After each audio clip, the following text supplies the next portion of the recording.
Hello, I hello, remember not everybody. hating it. What's up? I said I remember not hating it. Well, the most of the issues are behind the scenes stuff, so I can tell you about those later. But stream's now live, so hello, everybody. We are doing another Snarkfest.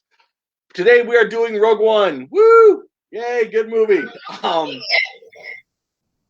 I remember when did this movie come out? 2016, according to Disney Plus here.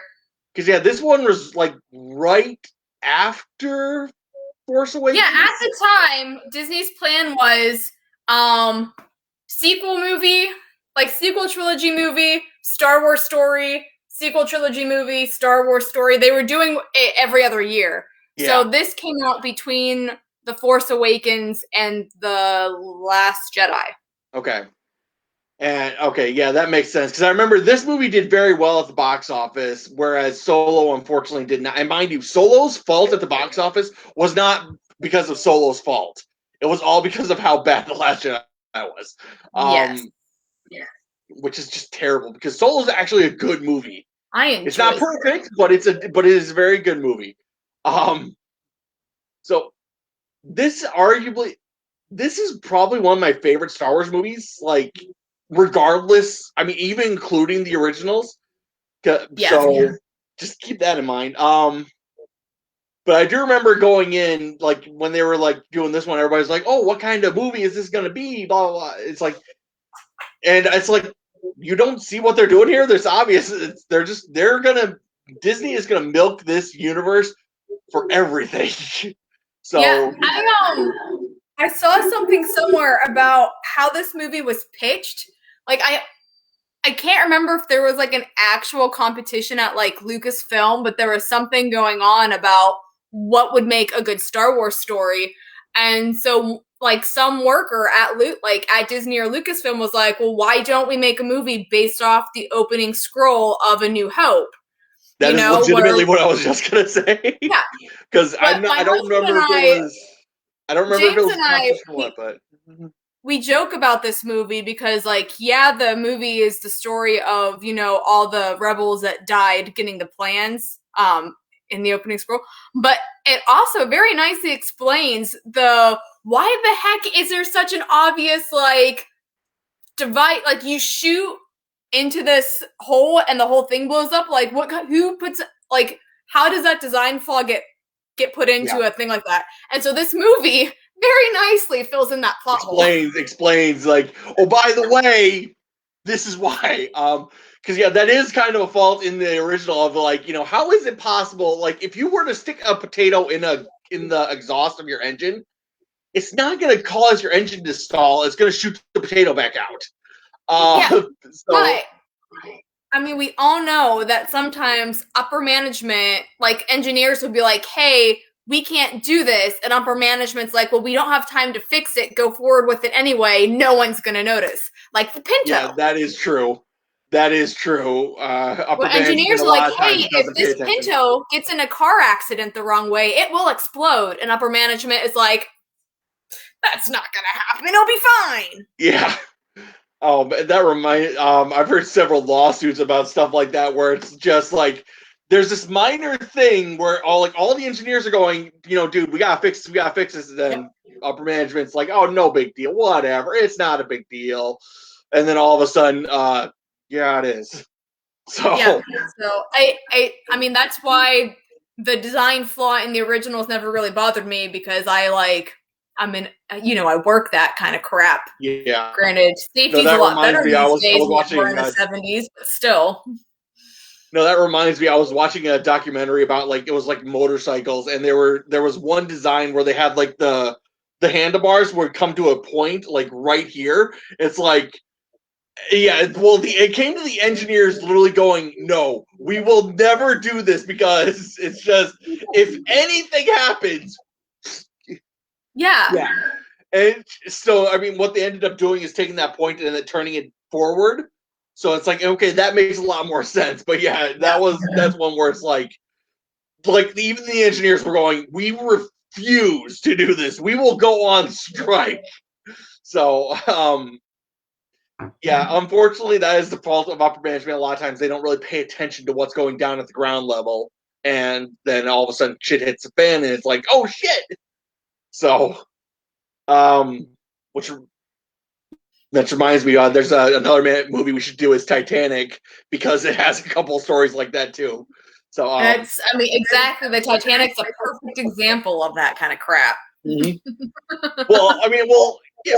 Well, I mean, I'm talking about the movie too, but like a great example is yeah, but like that's just it, isn't it? Like, why are we even making a movie about the Titanic? Because it sunk and there weren't enough lifeboats. Because yep. let's save space, money, and Well, actually, according to the laws at that time, I mean, that's mind you, this is a historical rant that I don't know if you want to get on now. Probably not. Yeah. So we'll save that for when we actually do Titanic then. That's a long ass movie. Yeah, if we ever actually do that movie, because that's a long ass movie, and they're like 3 hours. Yeah, VHS tapes when you bought it back in the day. So yeah, that's a movie. That's a movie that if we ever do, we might have to cut it into two. So because yeah, it's a long movie. I remember. So all right. But again, everybody, we're doing Disney Plus. We're doing Rogue One. So if anybody wants to watch along with us, you usually post it in the comments, don't you? Like the whatever. Actually, I should do that here. Yeah. So yeah, if anybody wants to watch along with us, Marie will post it in the comments of how you can join. And if you're ever watching this on a later date, feel again if you want to watch this at a later date, pull it up on Disney Plus. And when we get started, I'll say 3, 2, 1, play, and then you just hit play when I say play, and then we can watch the movie together in perfect sync, or well, near perfect sync. So that way you can get a feel for what we're talking about. Again, I really, yep, there's a comment. So, all right. So yeah, and there's your dog. On cue, we're about to start. Yeah, right on cue. So, but yeah, well, hopefully you'll be quiet. But yeah, if anybody wants to watch along with us, everybody get it all ready, set up, and in 3, 2, 1, play. And obviously, it's going to take a second to buffer, and you got to sync up to the group and whatever. But yeah, there we go. I do remember watching this. There was almost a little bit of dread of because this was something that is never really it was so new to Star Wars. Without the opening crawl and everything, everybody was like, "Whoa!" Yeah. So because they wanted to differentiate it. They're like, this isn't part of the normal Star Wars universe, so we're not going to do the opening crawl. Which, yeah, it's fine. Which is good. Although the part that always gets me is we see the rings here. When I first saw this, I almost thought that was like a new opening thing because that almost looks like a cinema bar. So I was very confused about so I was confused about that. Then we see it's actually just the rings of a planet. So it's like, oh, okay. And that ship design just bugs the crap out of me because the wings are normally huge.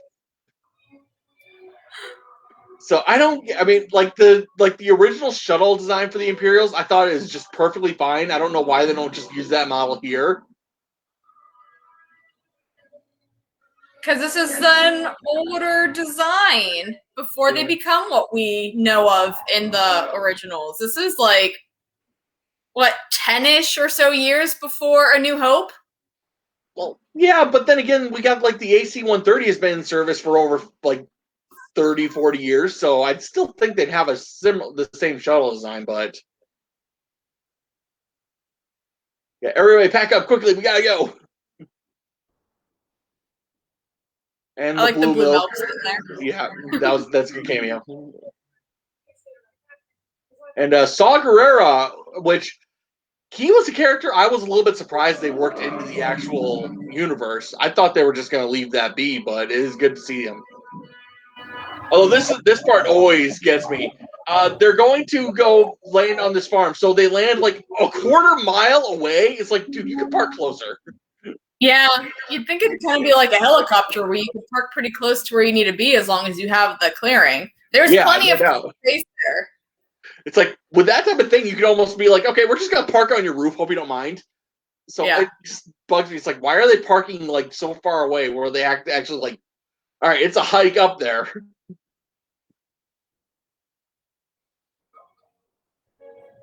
Yeah, and Death Troopers, which was they weren't ever in the cinematic universe, but they were they were always in the expanded universe. So it's good to see Yeah. them actually work into it. But that was another thing about why I liked this movie and Solo is because they worked in stuff from the expanded universe. They worked in stuff from like the TV shows. Like Saw was originally in Clone Wars, and I think this came out halfway through Rebels, and he was in that a few times as well. I think you're right about halfway through Rebels. So it's kind of nice to see like all of those elements being tied into the cinematic universe. I mean, like to the casual observer, like they don't catch it and it's fine. It's still just a good movie. But to people who have, gotten deeper into Star Wars, it's really nice to see that kind of thing. Yeah, no, this movie does a lot of tying up the loose ends, which is really cool. And like I even read the Thrawn books, which ties into Rebels, and this guy is in one of them because he apparently butts heads with Thrawn over, funding between the Death Star and Thrawn's defenders. So everything just ties in really nice. It's cool. Yeah, it does. But this part that I do love watching, where you can obviously tell they shot this on different days. One day when they shot it was super windy. You can see his cape or his coat is flipping out all over the place. But there are other times where it's like perfectly still. So they did pretty good about making sure that they all line up. But like there, you just saw his hair, for example, was just stationary, no wind, and then all of a sudden it's windy. Like here, I mean, here's no wind at all. Here's no wind at all. Right? Yeah, I mean. Yeah.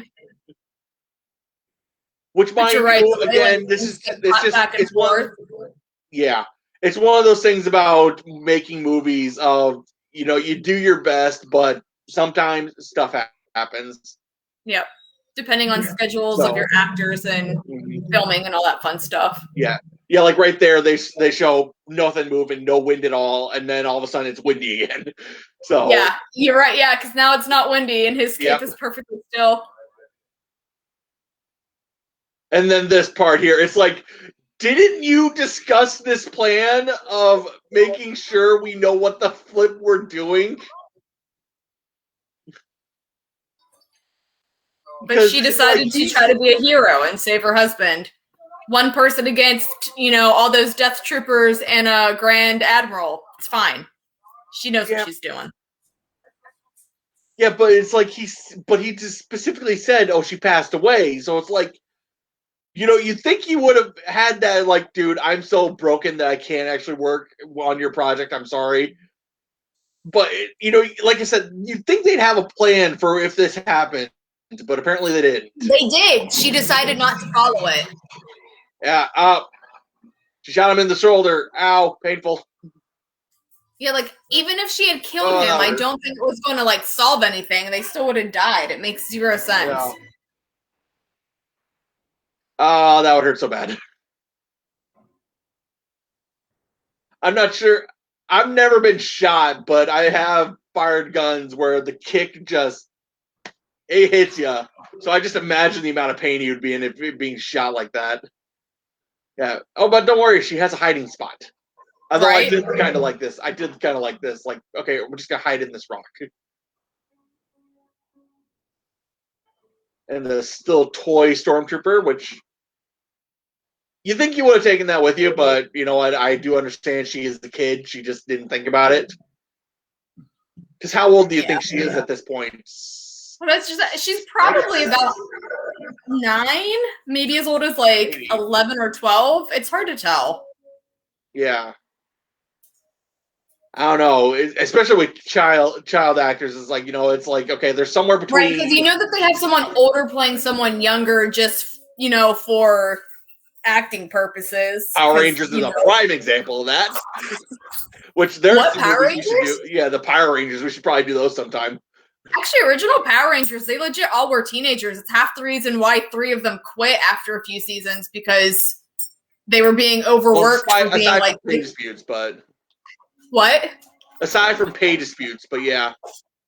when they first started, they were all about 17, 18. I think Austin Lee Scott, who was the youngest, I think he was 17. But yeah, they were technically teenagers when they started filming. Yeah. And now we get the opening credit. Which I do love the music, which granted, I just love all Star Wars music. It's just so iconic.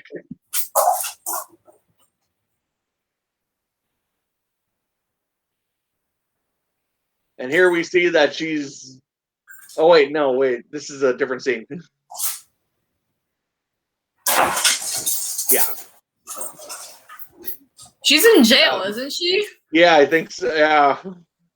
The beginning just kind of like bumps right in. Doesn't really tell you how she got here, but yeah, it's like, what happened in your life? I mean, mind you, I get it. It's not exactly. It's she's been kind of thrown around from person to person, from what it seems like. She doesn't really have a stable parental figure. So yeah, it would make sense if she ends up in jail, but it would be nice to explore that. Yeah. And then here, the Ring of Kafrene. Although that design, I don't know if that would actually work, of having these two giant asteroids connected by a thing like that. I almost feel like those would just rip it apart or collapse in on it. Don't get me wrong; it's cool to look at, but I just don't think it would work. And here we got Cassian. The other thing about this movie is like they set up Cassian's character here at this meeting he's about to have, and how he's kind of ruthless in it because he's a rebel trying to survive. Yeah, and that's a direct thing on Han. Because, like, when you're first introduced to Han originally and he shoots Greedo, like, without any prompt, like, he was the same way, right? You weren't really supposed to like him. He was a freaking Greedo did kind of push. Greedo did push Han into the booth at gunpoint, so... Exactly. That's what I mean, though. Like, it set up the character, and then, in retrospect, he decided, oh, I can't have Han shooting without any provocation, and everyone was like, but we accepted that was his character. And it's and then they go and do like even worse with Cassian here, right? Like he legit just kills his friend because that's war. That's what happens when you're trying to stay alive.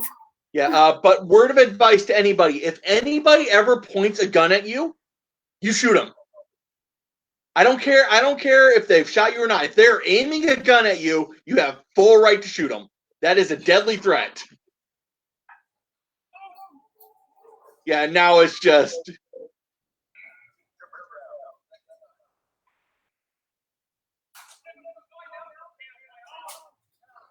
You knew the risks when you took the mission, dude.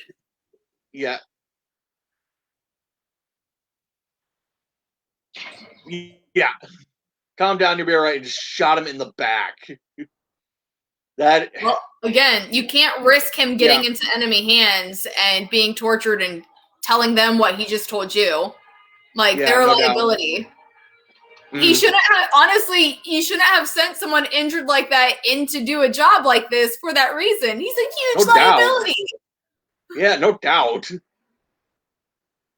But yeah, no, that does remind me of just like in World War II, like the cracking of the Enigma codes about what some Polish scientists who broke the Enigma codes, they were tortured and never broke.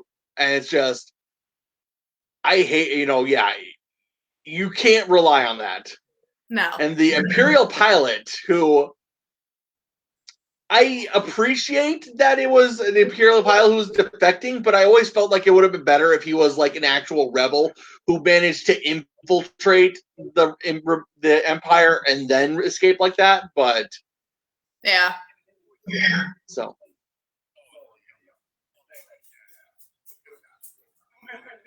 But I mean, part of it is that like since he is an Imperial that defected, no one trusts him, which is how like they end up in this mess. That is true. Granted, I think you could have still worked that in of like, it's like you've been there for so long. How can we trust you anyway? But yeah, and Wabanobi, which is obviously Obi-Wan anagram there, an Imperial labor camp, and it's just like yeah, they were clearly what a lot of what the new Disney stuff is trying to do is they're not making the Empire like overtly bad. They're at least trying to offer like, oh, they're providing order in the galaxy, blah blah blah. So that way people would believe that you'd actually join the Empire because yeah. What was also too, I mean, like, but then again, when you're an army and you're taking over like other countries, you force, the people you just took over into your army. Like, Yeah. It's not like there aren't instances of history of like things doing that. Yeah. Although this is probably my favorite part of the movie coming up here. She escapes and boom! Ow. I do love that. Congratulations, you're being rescued. Alan Tudyk is awesome. And the U-Wing design, which I positively love this design. Granted, I just love anything with variable wings. So, I mean, seriously, if you ever want to make a ship design or anything and get me to love it, have variable wings like that. I love that. So, like the B-1 bomber, I love it just because it has variable wings. The F-14 fighter, I love it just because it has variable wings. So yeah, I love that ship design. So this scene is still so disappointing. The trailer had it all hyped up and she had that glorious line of, "This is a rebellion, I rebel." And then they cut it from the final movie. Oh yeah, that was there was merch with that line on it, and they cut it from the final movie. Yeah. What? No doubt. I mean, that was the single most wasted line ever in Star Wars. Line. And they still but yeah, that line. That's what I don't understand. Like, it was a 2-second line, still fits this conversation. Yeah, I just gonna leave it out. It is criminal to cut that line out, but yeah, it is. Like I said, just like I think that's worse than having Han shoot first or shoot second, I guess. Yeah. It was in the trailer. This is a rebellion. I rebel. Yeah, no, you cannot. Yeah, if you ever have a line that epic, you run with it. I don't care if you have a conversation that fits it or not. You keep it just because the line is so damn awesome. Yeah, and here it's like, I mean, I do appreciate that they're setting up that not all the rebellion isn't just one local force. It's been splintered up because that's what happens. Like in every Revolutionary War I can think of, it's never been a point of it's all one party working together. It's multiple parties that are kind of working together, maybe if it's convenient, but yeah. Like in World War II, I remember there were two in occupied France. There were two parties. Two primary parties of resistance against the Nazis, and these parties were almost fighting each other rather than the Nazis a lot of times. So, well, I mean, like, and that's kind of what they set up in Rebels, right? Is that you have all these splinter groups, and they come together literally in this movie, at the point right before A New Hope starts. Mm-hmm. And that's when they finally defeat the Empires, when they finally start working together. Although there is also a point where they kind of make it seem like Saw Gerrera's rebels are almost like even the rebellion is going, you guys are too much, all right? So they kind of had that little bit in there too. Where it's like, you guys are extremist to the point of we cannot associate with you because holy shit. Right. So, which is another thing that, happens. Like Bail Organa just kind of sidling in there. I don't know why he was ever in I honestly don't think they should have Bail Organa in this movie at all, just because it's just... Well, they're trying to set up how Leia gets involved. Right? Yeah, I understand that, but that's one of those things where it's just, you can say, just say his name occasionally. You don't actually have to show him. Nah, show him. You Yeah. have the actor. He's aged just enough to keep playing the character in these later movies. Fair enough. That is true. That's one thing Star Wars has always lucked out on, of we're going to hire this actor, and then 50 years later, he'll still be playing the role. Ian McDiarmid is the prime example of, we are hiring you to play the Emperor, and then we make the prequels. Hey, by the way, you can still play him because you're supposed to be an old guy, and you just don't need makeup this time around. Yeah, which from what I understand, Ian McDiarmid loves playing the Emperor, just because, especially in like the prequels, just because that he is not trying in the prequels. He is just, I am hamming it up as hard as I can. Yeah, which is why I love him in the prequels. So I do love him in the prequels because, like I said, this is not him trying. This is him. I'm here to make a paycheck, and this is awesome. I get to have as much fun as I want.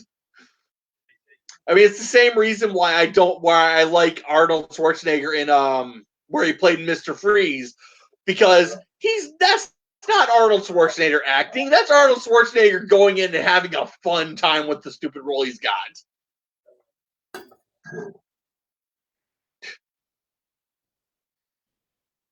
Yeah.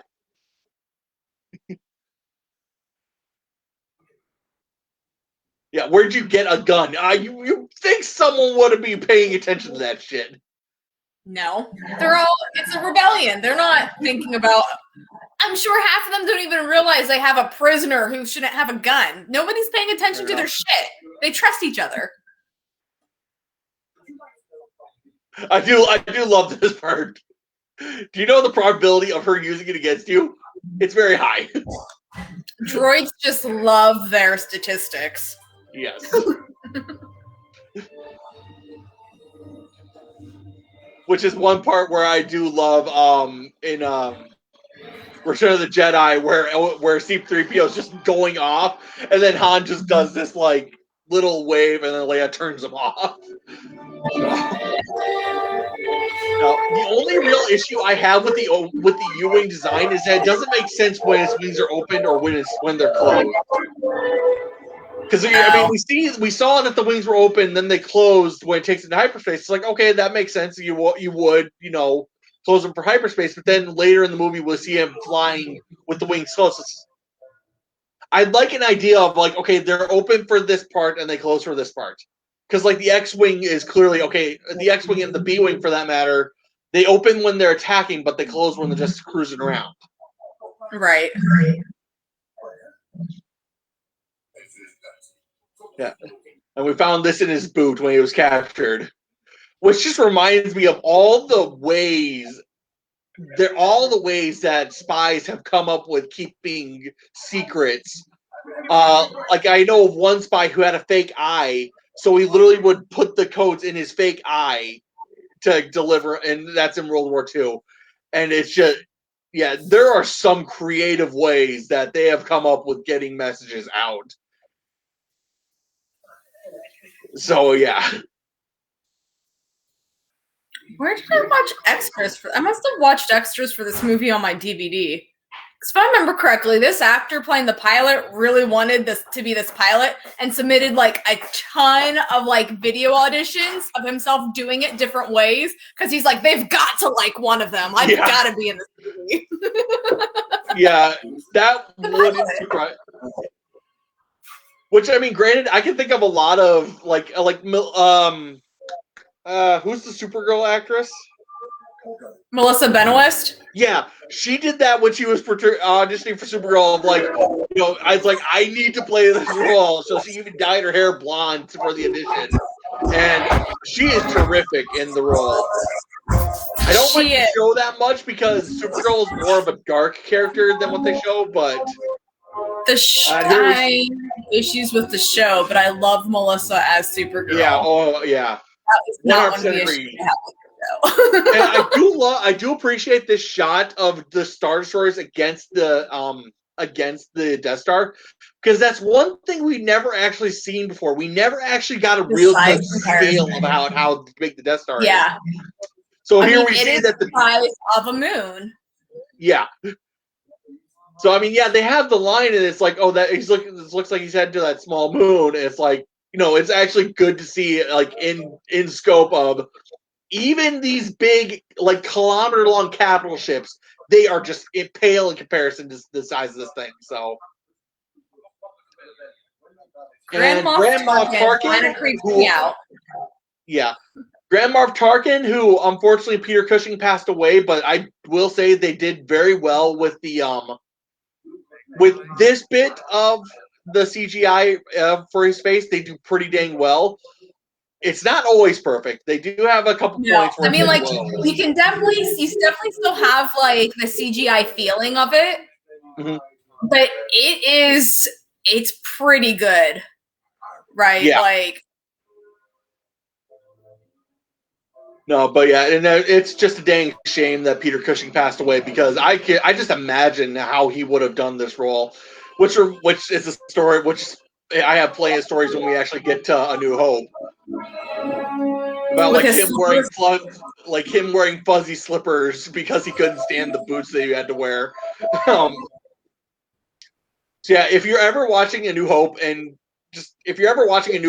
you do not specifically see Peter Cushing in boots, he's wearing slippers. He's wearing fuzzy slippers because he could not. The boots they were improperly sized, and he couldn't stand it.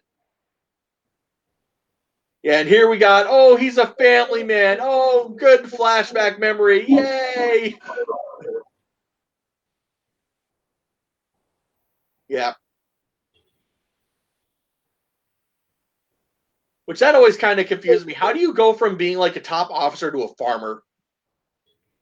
When you realize what the army you're working for is doing and you're trying to get away from it, that's how you go to being a farmer. I think there are other professions. You try to go as far away as possible from where they are, and you just lay low. Yeah.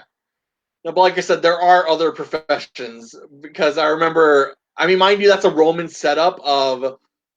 But I don't know if they ever actually, isn't it? Like, I'm going to retire by a farm and just live on a ranch, like the quiet life, the rest of my life. Well, like, yeah, that all comes down from ancient Rome of soldiers. When soldiers retired, they were given a farm. So that's literally how it all came to be. And mind you, it's never a perfect setup, because it's a lot of times farmers. Let's put it this way. Farming is a very, very difficult job every single day. Being a soldier, it's a very difficult job at points, but a lot of times it's actually not. So if you have the money, then you just pay people to do a lot of the farming, and then you just do upper management on your land. Yeah. Although I do appreciate this, seeing the Star Destroyer in orbit, like right above the city. That is awesome. I love that. I mean, granted, one of my big faults is, like, I'll just think of scenes without context of how they fit into a movie. And one thing I want to see is like a Star Destroyer come like out of hyperspace in like that close proximity to a planet and just start blasting the planet away. I mean, mind you, how would that fit into a movie? No idea. But still. I was gonna say, how would that even be realistic? I feel like you don't want to come out too close, because you risk getting sucked into like the gravity well. Yeah, no doubt. Like I said, how would that work? No idea. But I think it would be a really cool scene. So, like I said, it's probably something we're never gonna see, but still. I can see if they bring Thrawn back in the Ahsoka TV show, I can almost see them try something like that. Yeah. That seems like one of the best moves he would do. Although that part always does bug me. It's like, why aren't they bringing the Imperial droid into the Imperial City? Although because it would be weird that the Imperial droid was with a couple of like civilians and not Imperials. Yeah. This part I don't really get. They do this mind suffer thing on him, and they're like, your mind's gonna be broken. yeah, this doesn't make any sense, and I've always been like, this later, he's more or less fine. Yeah. No, this part of the movie has always just been like, this does not make sense. No.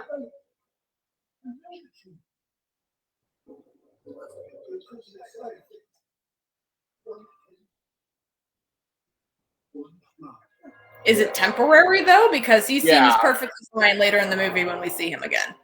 Yeah, no doubt. Like I said, it's just one of those, like, that bit's always been, it just doesn't add up. No, I mean, but I guess it's just proving how crazy an extremist Saw is, right? Yeah. Like, which, mind you, I think, dude, you're torturing someone who's a good guy. What are you doing? Yeah. Which it does remind me, like, how messed up torture can actually affect people. Yeah, and here we got those two cameo from New Hope, which, yeah, good cameo. But yeah, his makeup is doesn't really match up what we see in the other movie. But yeah, but I've heard stories about people who were tortured, and they were literally broken. They, like, one guy was legitimately comatose. He would never respond to anything except for one word. I can't remember what the word was, but whenever he heard that word, he would literally cower. So, and I mean, that's just how much torture can screw people up. So. Yeah. Oh, yeah. The Imperial's beating people up.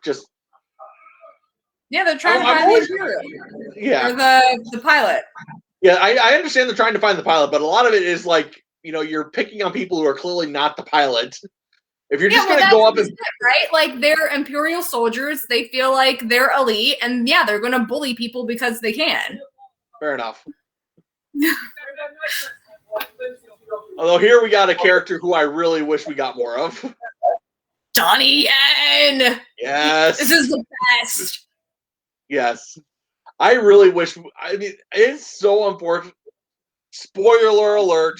All the main characters die at the end of the movie, but this is one character where I really wish. New Star Wars, you went to the theater knowing everyone you met in this movie was going to die. Because of how A New Hope starts. Actually, there was a fan theory about how the main characters weren't going to die, how the main characters would actually become the Knights of Ren. There was a theory about that. I don't remember exactly the details about it, but that could have been pretty cool. Unfortunately, it's just a complete red herring, but... Yeah. I was going to say, maybe they were trying to make them survive because... Again, in the trailer, has completely different scenes about the end climax than what happened in the movie. So, yeah. I'm surprised this movie is as good as it is, considering all the late edits that clearly happened. Yeah. There were a lot of late edits in this movie. I mean, it's kind of a shock. Usually when late edits happen like that, it's because there were issues and the movie's going to suck. Mm-hmm. But this one does not. Yeah. No, mind you, a lot of times if you hear a movie is like, oh, we're doing reshoots and stuff like that late, like just before the movie's coming out, that's not a good sign of the movie being good. This is the one movie where they did it, and it worked very well. Yeah, in this part here, whee, grenade, kaboom. Yeah, immediately say, yeah. Although that part always bugs me. It's like they just whip off their clothes and start shooting. It's like, take cover, idiot. This guy's got the right idea. Take a shooting position behind something, yeah. What I want to know is, what was their overall plan here? You're going to take out the tank and the stormtroopers on the ground. There's a stormtrooper above you. Like... You're not worried at all about what that's going to do to your city when they, like, see you fighting? Yeah, no doubt. Or you're not afraid they're going to send more troops to, like, just destroy everything? Like... Yeah. Yeah, but again, they didn't even take out the tank.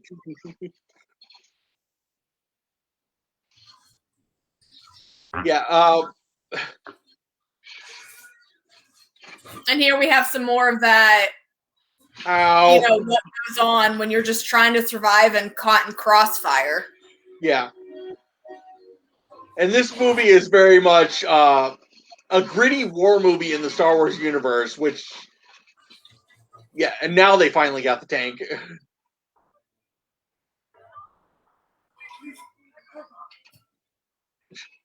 It's like they're taking something. I forgot about that. They're actually taking stuff from the tank. Yeah, Probably crystals. power sources, right? Like they look like crystals. They're kyber crystals. You just saw one. So yeah, that makes sense. Oh, they bring in the ATST, which, yeah. Again, if you're going to attack a tank and there's a Star Destroyer above you, you got to expect like heavy equipment to come down and aid the tank. Yeah. Although that is one thing I did love about The Mandalorian is that they actually set up that, no, the ATST, that's a freaking tank. It's not this pathetic little thing that you can just, trip. I mean, it's not a stupid little thing that you can just wipe out easily. It's an actual flippin' tank. Although this part here. Did you know that wasn't me? It's like, dude, you're supposed to be with the ship. Yeah.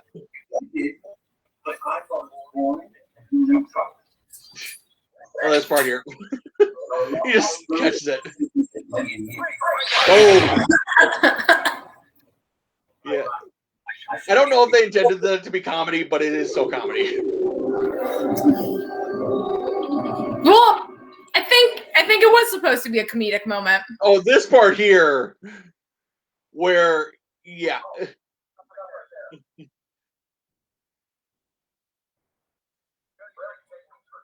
Yeah. where it's like, okay, he's clearly not. This part here just literally slaps him, which apparently was not scripted, and he's where he's hiding his face, he's hiding that he's laughing. Apparently, is the story. The story goes that Alan Tudyk was not supposed to hit him, but actually just did in the line, and he's like covering his mouth to hide that he's laughing. That's the story behind that scene. I don't know if it's true or not, but I've heard it many times. I'd believe it too, because Alan Tudyk is one of those actors where you could literally just say, "Make this funny," and he'd do it.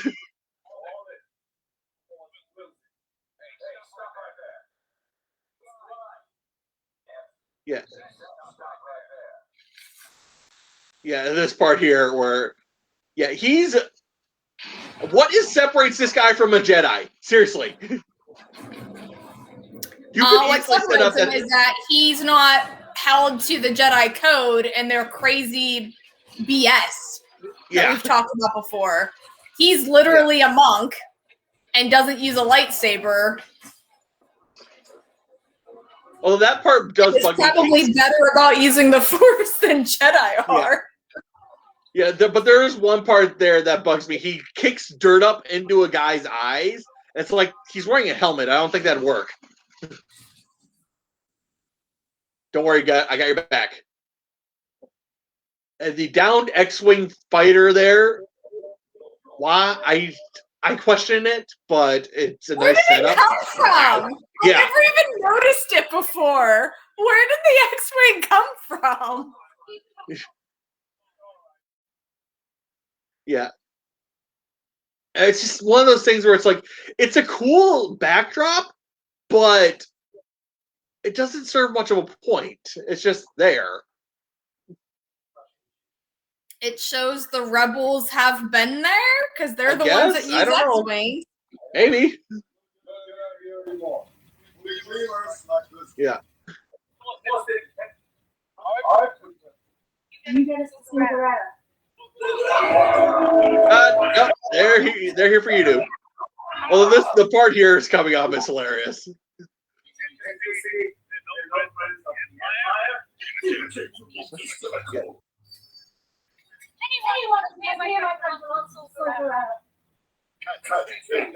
Why? Yeah.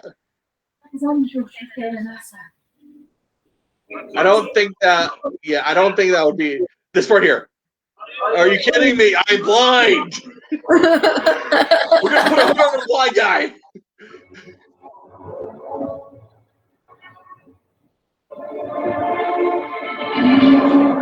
Yeah. And here we see the Star Destroyer pulling out. That's not a good sign if you live on that planet. Like, I'd be if this were to happen in the Star Destroyer movie, I'd be like, okay, can we pack up and get the hell out? I don't trust that things are going to stay this way for long. Right? There was just like a decent sized battle in that city, and they're just gonna leave us? Yeah, I'd be going. Let's pack your things. We're moving. Hey, that'd be like me. It's like if I'd be like, okay, hey Marie, can I room with you for a little bit? This is like the level of like, oh shit. Seriously, if something like that would happen, I would not be. If something were to happen like here, I wouldn't be hanging out here any longer. Like I said, I'd be hitting you up and like, can I room with you? Can I live in your garage for like a week? My garage. I have spare bedrooms. You don't need to live in the garage. I've lived in a closet for a couple of months, so don't worry about it. And when I say that, I mean legitimately, I put a mattress in a closet and called it good. So. All right. It's all right. I don't mind. That's why I like having an apartment to myself now. I don't have to worry about sharing a 2-bedroom apartment with 4 other people. That's fair. Yeah. Well, when I moved in, it was 4 girls and me. I don't want to invade on their privacy, so I'm just going to sleep in the flipping closet. So, which reminds me, there was one day where I literally pretty much barricaded that closet door and never came out because they were all very angry about something. I don't remember what. What I also like about this movie with Donnie Yen's character being a monk, protecting the Jedi temple, kind of really just shows too how a lot of the universe viewed the Force and Jedi as a hokey religion, like what Han says in the movies. Well, they treat them like Jedi. They exist. How do you not believe in it? Because if you never see the Jedi and all you see is their temples and this dude, then it's like, it's just another religion type thing. Yeah. Well, I mean, they almost treat him like a homeless person, basically. Right. Yeah, and here, I'm a little bit surprised that they don't hug, but I do appreciate that.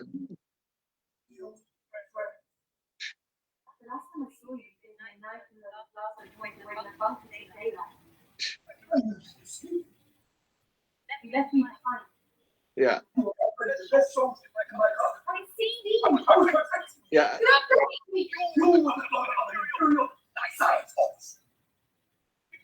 Yeah.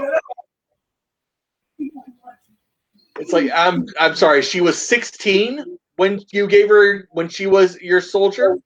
So child soldier law is being broken there, or at least in the modern day. Although, granted, I do know in World War II there were like 16-year-olds serving. Like the USS South Dakota had a 16-year-old serving on it. Is a great example. I don't remember his name. We watched Rebels. Ezra Bridger was like 15, 16 himself. Yeah, he was a kid. Yeah. Yeah.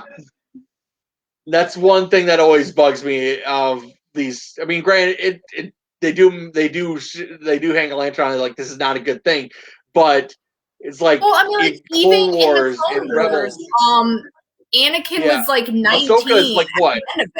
Yeah. Like it's not like Ahsoka was like 17. Like she was only a few years younger than he was. She was 14 when she joined when she was a freaking commander, captain, whatever. That just bugs it. So literally, I struggle watching Clone Wars. I mean, don't get me wrong, I love Clone Wars, but there are parts where I watch it and I'm just like, no, you don't. Why does a 14-year-old have command of an entire garrison? Yeah. I mean, granted, they do point out that because of her youth, she makes a lot of mistakes, but still, a lot of it is just seriously. Why did you give her that much power to begin with? Yeah. Yeah. So, I mean, granted, that's just the fault of the Jedi of like, why are the Jedi taking over the control of this army when the Jedi are not generals? They're supposed to be peacekeepers. So they're peacekeepers. They shouldn't know anything about war and fighting battles. which is something we'll get into when we actually get to Attack of the Clones, where it's just the first Battle of Geonosis. There's no strategy in that. They are just lined up and shooting they're shooting in like redcoats. Seriously, that's the only way to describe it. Yeah, and the Death Star overhead, upside down. Yeah. Which, I mean, don't get me wrong, it's in space, so there's technically no upside down, but still.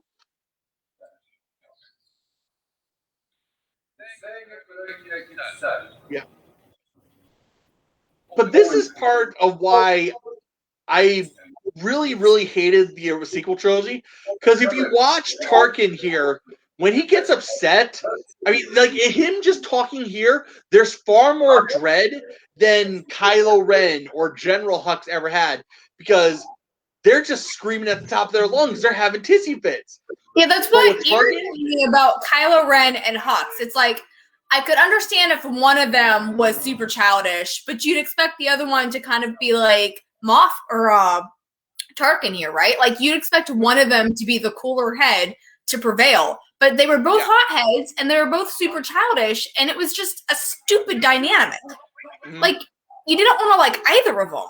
I mean, you don't want to like them anyway because they're bad guys, but you really couldn't stand them. There was no respect for the bad guys in the prequel or in the sequel trilogy.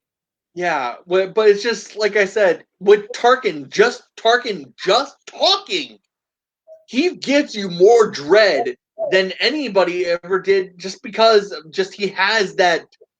I mean, Peter Cushing portrayed this perfectly well, and the CGI did pretty dang well of capturing it.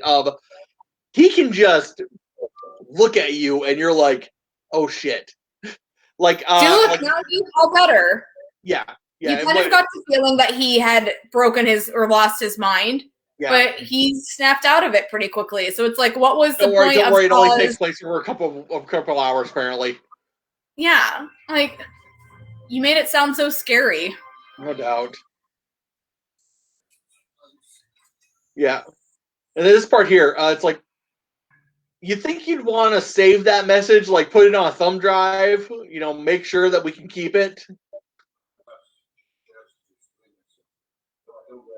Because that's a problem we had with the Rise of Skywalker too. It's like, can't you just keep this information on a thumb drive?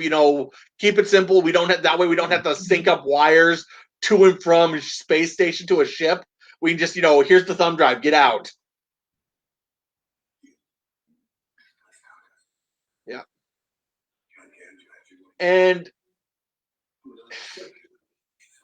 I do appreciate that she's watching this and almost crying, because I'm like that too with Kendra, where if I even see pictures of her now, which I pretty much deleted them all, unfortunately, in my grief, I would start crying.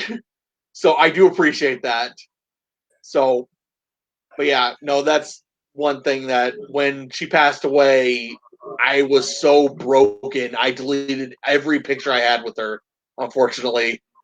So, as well as a lot of other things. I pretty much wiped my laptop clean of everything, and there's a lot of things I really wish I still had, but yeah. Yeah, and I do appreciate him. It's like, this is a flaw so tiny that there's no way that they'll recognize it, and so I do appreciate. It's like, yeah. But again, who's gonna recognize it? You're the one building it. Maybe you're the top dog. Like, no one's checking your work. Upper management above you doesn't understand mechanics. Like, upper management above you doesn't know what the hell you're doing 9 times out of 10. Exactly. I do appreciate the eclipse there. This is super, like, talk about like a super awesome setup of the eclipse just before the disaster. Yeah, awesome. Oh, those 2 soldiers right there. It's like, why don't they have a railing? That's something that always bugs me. I wonder that a lot watching Star Wars. There's a lack of railings in a lot of places. Yeah. Especially considering how many places have endless, bottomless holes. It's like, where are the railings? Yeah.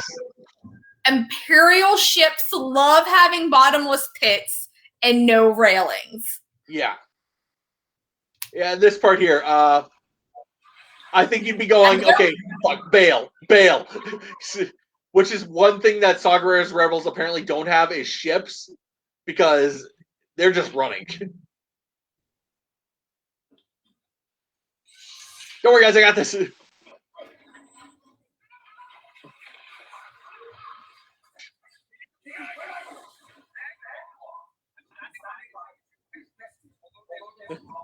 I do love this.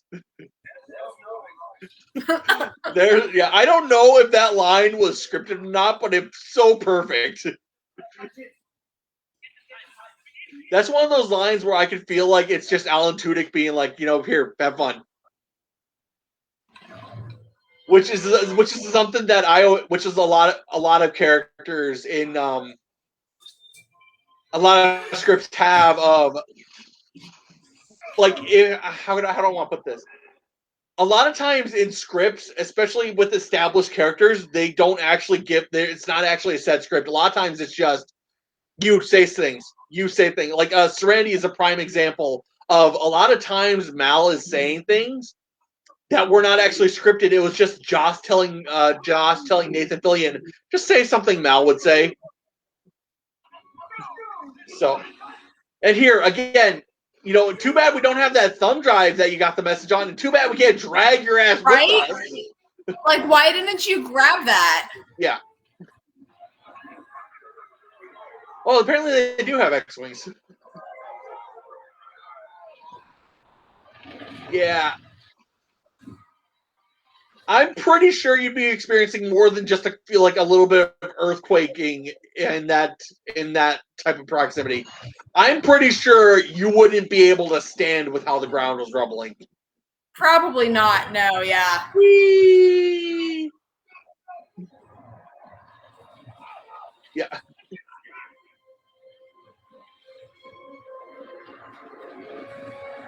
Yep. Although here's the thing, we saw that there were like hundreds of others around there. Where'd they all go? Maybe they did have ships and they all left already. Apparently they must have. I guess I don't know. See, droids love their statistics. Yep. Although that's a part in iRobot that I do love, of where he's like I had a 25% chance, she had 11% chance, or whatever it is. It's like, yeah. That's another movie we should do sometime, iRobot. I'm sorry, now I'm just literally thinking like all the movies we need to do at this point. It's just the tidal wave of planet crushing in over the temple. Right? Yeah. That's awesome. Visually spectacular. Although here it's like, by the way, the planet's now falling on us.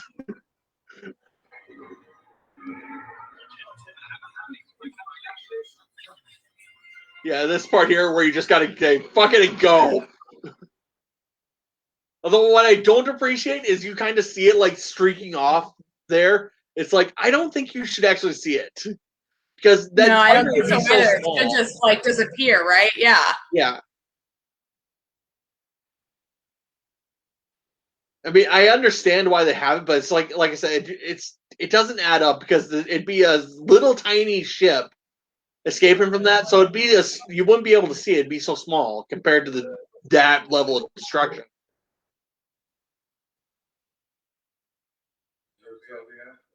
Yeah.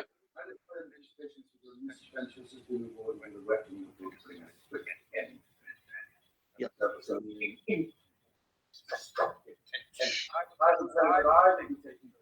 Yeah, and this part here, it's like, dude, you're the builder. Why the hell would you think you'd be in command of it?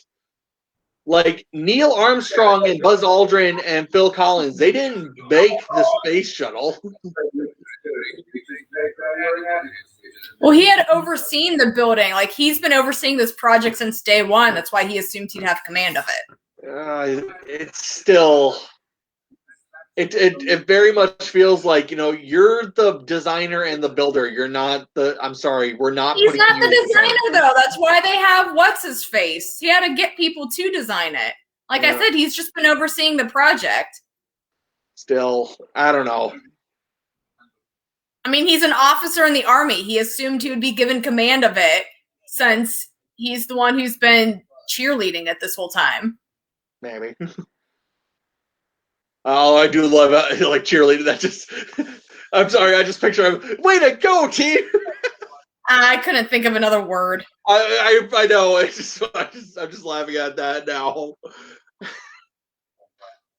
Which, granted, that's something like when we did Top Gun. I remember mentioning like high speed cheerleaders. So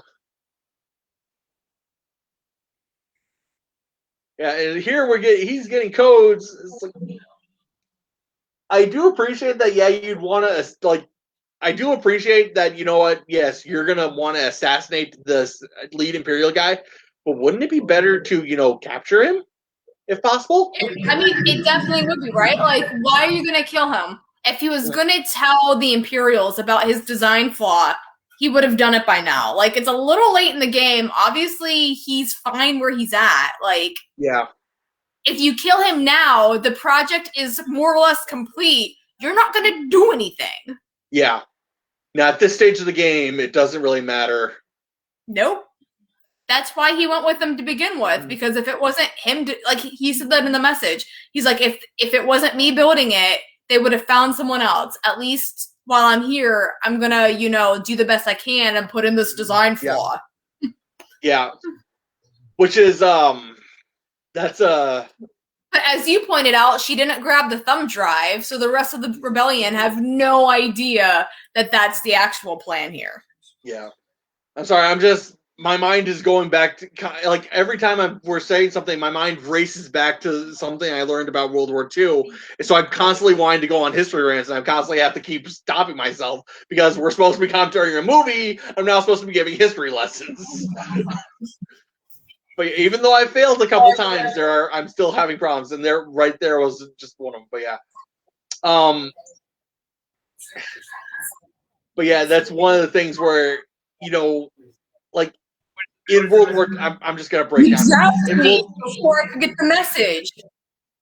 Yeah, it's like, why didn't you grab the message then, Cassian? Well, granted, I guess he wasn't really in the room, just so he didn't know what to grab, but still.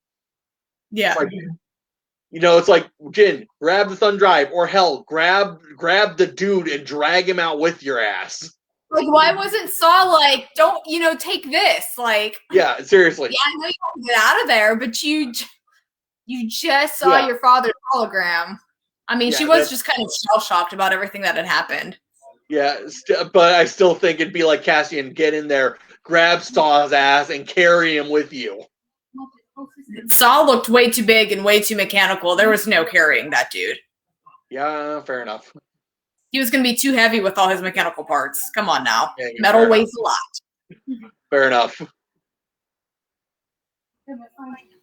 But still, but yeah, you really think that it'd be like, grab the thumb drive that explains the plot. Here, like, hey, the pilot defected to bring a message from my father. I saw the message. I know you didn't. The only way to prove any of this is true is to get my father, capture him, and bring him back. Like, killing him is not going to solve anything. The weapon's already built. We saw it. It destroyed a city. Yeah. Killing him isn't going to do anything. Yeah. That is one of the big... this part always gets me. It's like, this is a Kyber refinery? Why is Design Overtech working on, at a Kyber refinery? They need the Kyber crystals is what uses the Death Star uses for the green beam. Yeah, I know, but it's like, okay, so they were mining for the crystals at here, and they're doing a refinery here, and then but the main architect isn't, like, he's here too. Maybe he just came to go like oversee it, or maybe that's where he, plays around with how to use the Kyber crystals to be the most destructive. I mean, he's got to have a lab somewhere where he tests it. May as well be where they were. I'm not saying he wouldn't have a lab. I'm saying that it would make more sense if his lab was on Scarif or something, which we'll get into later. Yeah, your engine's on fire now. You're in trouble. Which, thank God, the Imperials don't watch, apparently, because this is a pretty big sight to see, and you were not far from the base. I'm pretty sure they could have seen you.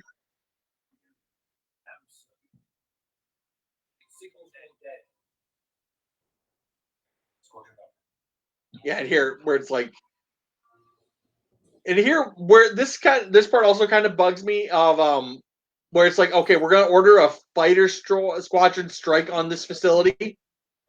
That seems like a huge risk because you don't know anything about this facility, and you have soldiers potentially on the ground. Well, they're assuming that the soldiers are dead. That's why they're not responding. And as far as the base knows, that's where things, her father is, and they're designing this thing. Like, what they need to do, Cassian should have radioed the base back and be like, hey, this is, like, because I don't think Yavin knows that she even saw a message at this point. Yeah, Yavin doesn't know anything. Like, Cassian doesn't believe her, but, like, you should still probably radio that back to everyone else. Yeah. That's why you wanted her, was to talk to Saw. This is what she got from talking to Saw. Yeah. No, but what I mean is that for launching a strike on this planet, you don't know the level of fortification of this planet. You don't know what type of resistance you're going to face. So you're sending a squadron in to Lord knows what. You don't know what's going to happen. Right. And so it's a huge risk that I don't see paying off. I mean, because like it's like all you know is that you apparently had soldiers there that you lost contact with. Were they shot down? Is it possible that they know an attack is coming? What happens if your fighter squadron gets there and they have a Star Destroyer waiting right there for them?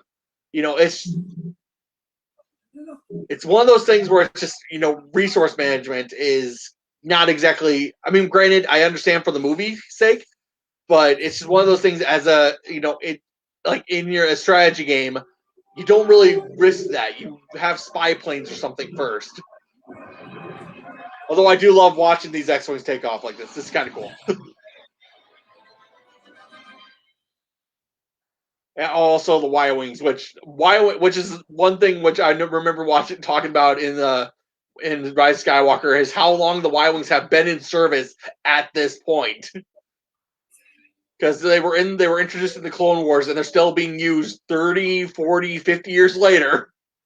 Yeah. Which, granted, the B-52 is set to be in service for over, 100 years, so...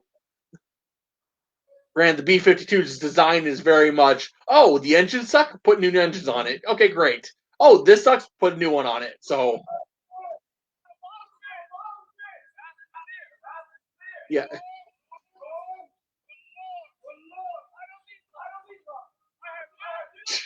My favorite. I love it.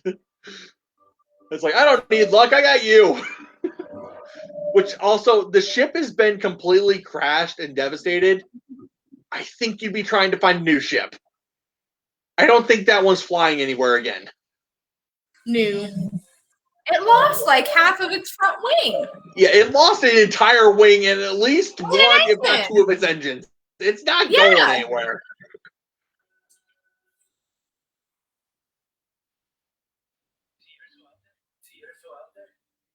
Yeah.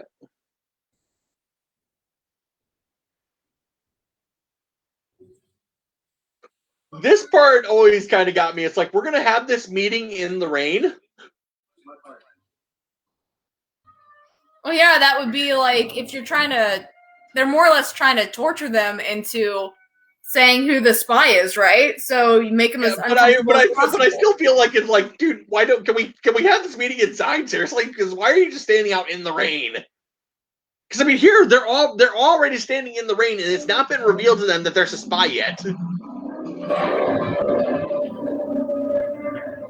They went out in the rain to meet this dude, and this dude knows there's a spy. He called them out. I still feel like it'd be like, can we have this meeting inside, please? So just It seems unnecessary. Maybe it's just their normal greeting party too for officers. Maybe. Everybody's got to come out and say hi regardless of weather. I don't know. Well, I'm okay. I'm willing to give you that because it is proper for whenever a Navy ship comes into port, regardless of weather, for all hands to be on the deck. So even in rain, it is proper for so maybe, but still, I still do feel like like can we have this meeting inside, please? So yeah, but I will grant you that. So maybe, but still. Well, that part kind of bugs me. It's like, why is the landing platform out on this extended platform? Yeah, that's a little weird. I was just looking I at think that there'd be design some too. supports.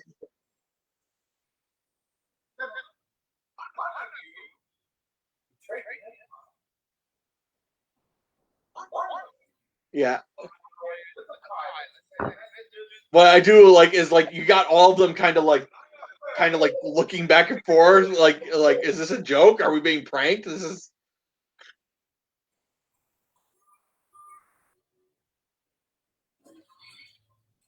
yeah. At this point, it's like okay, we're clearly not being pranked. We're in trouble.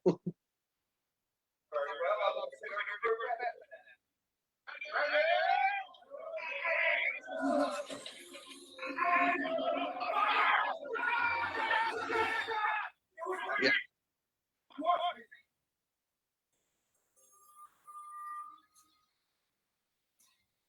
Like I want to know what Cassian's thinking as he's looking through the scope. Well, he wants to follow orders, but what Jen's saying is in the back of his mind. Yeah. No, He's no, having an I'm internal conflict. yeah. Like take the shot, dude. Take the shot. Yeah, it's like yeah, I'm not a killer, even though I've shot I a mean, guy in he the is. back. We've seen him kill people at the beginning. Yeah, we But this saw him shoot a has friend in the back. kind of want to, right? Like he's been forced to kill way too many times, and he doesn't really like it. Yeah.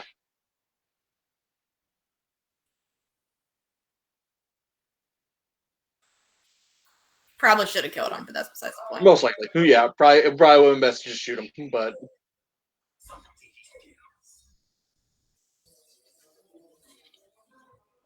and just throw him off the platform.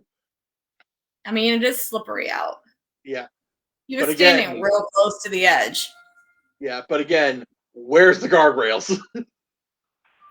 Imperials don't believe in them, obviously. Evidently not. Evidently they are religiously against guardrails. And the Imperials clearly don't have OSHA and they don't give a shit about safety. That reminds me of in China how there was a company that like their workers they were being like so overworked, and mind you again China, but their workers would be like so overworked and tortured that they'd go up to the roof and throw themselves off. So what the company did is like, okay, well, let's stop throwing yourself off. We'll work to, we'll let's talk. So we don't have to continuously, so we don't have this anymore. But instead of actually like talking about, how can we make things better, they just put up nets around the building. So if an employee were to jump off, they just land on the net. Yeah. Here we go. Airstrike.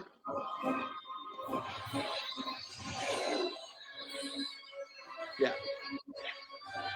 Although this part here is like, I really kind of wish they showcased more the Y-wings were the ones dropping the bombs, but because in this right here, it's not really clear. I mean, later on, it's very clear what's going on, but in this bit here, it's not really clear. Like, okay, what's the difference between the Y-wing and the X-wing? Like I said, we get an example later, but at this point, it's very confusing. Boom, baby! Which, considering that placement of the bomb, you're lucky the freaking place didn't just collapse. Yeah. Yeah, and that part always got me too. That part always got me too. You see a bunch of TIE fighters taking off. There are two X-wings in prime position to start shooting at them, but they just continue flying by and let the X-wing let the TIE fighters get on behind them. Doesn't make sense. Ouch.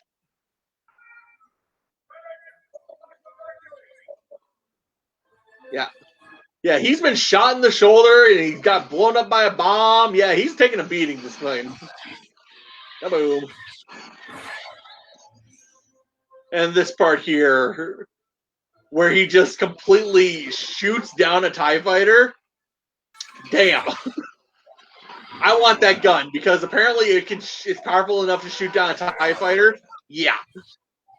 Right. But that's something we've talked about of like, how is it small arms fire is able to do that much damage?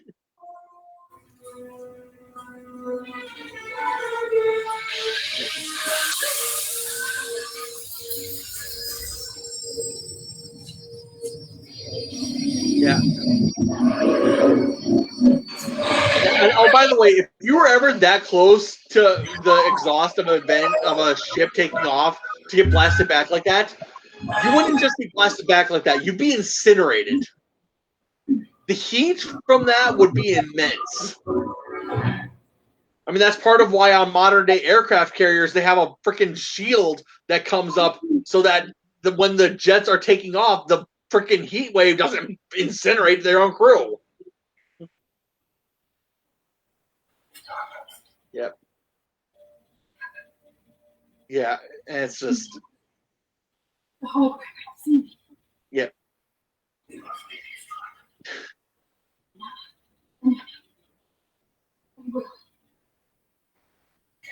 This is one trope that I always dislike is like, I'm going to die just now because it's like, don't worry, I'm going to live long enough to say goodbye. Like Star Wars did this earlier too. It's it always happens in Hollywood and it bugs me in no end. It's like, I'm going to die in your arms. That doesn't happen often. More often than not, you're already dead by the time they get there. Right? Yeah. Yeah. Like you're already dead or unconscious. Yeah. So, yeah. It's like, yeah.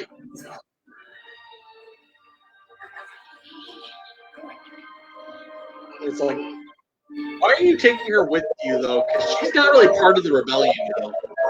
But she has a lot of vital information at this point. Yeah, can't leave her for them to get. Don't worry, guys. Heavy repeater blaster. I got this shit.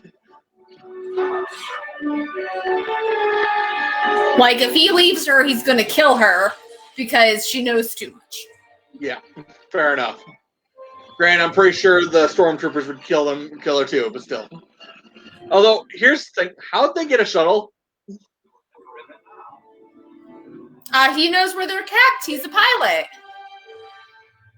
Yeah, so they just sneak in. I guess with the droid there, they could have. It would make sense of like, hey, yeah, we're just sneaking in. We're just here. We're taking the ship. Don't mind. It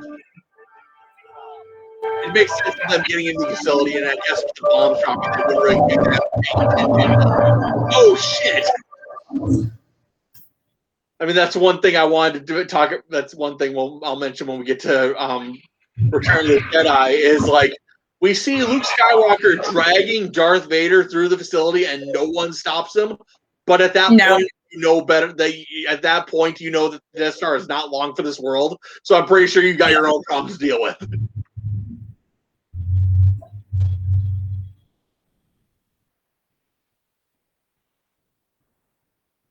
And this part here, I mean, 100%.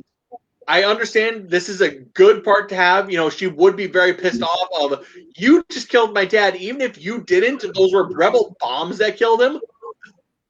But after this fight scene, she kind of goes full on with the rebels, and that doesn't make sense. Right? Because, obviously he was just following orders, which means higher up in the rebels told him to kill her dad and then sent the strike team. Yeah. Yeah. There is did I actually pull the trigger? Did I? Yeah.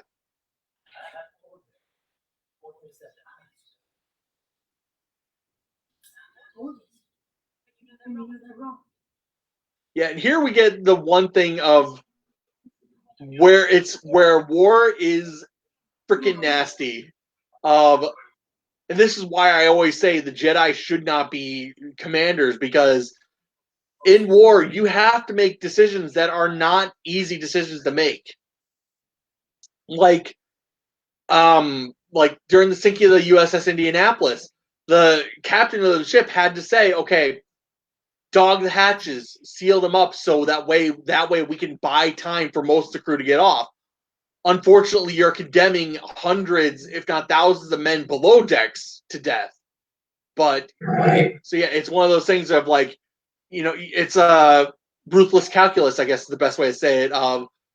Do I sacrifice 100 lives here to save 1,000 lives here? And those are decisions that Jedi are not supposed to be making. Because Jedi are obviously like, no, we're going to save everybody. And it's like, that doesn't work.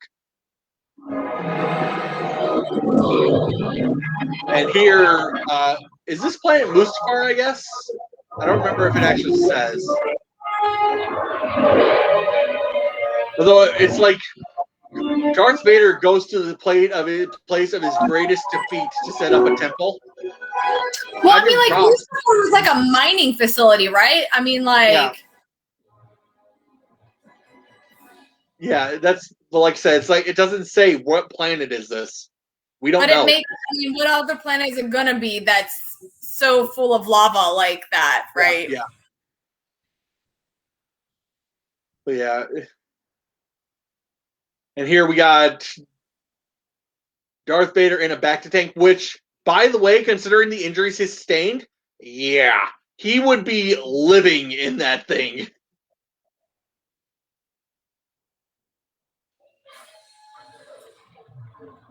Because, well, I mean, like, he was pretty much incinerated for God knows how long, and survived by the skin of his teeth until the Emperor saved his ass. Yeah, he'd live in a back-to-tank. Because just the amount of damage would just, oh my gosh. Although this part here, talk about it. I do love the shadow. That is so intimidating. You're like, shit. Even if you're on his side, you're going, shit, I'm screwed.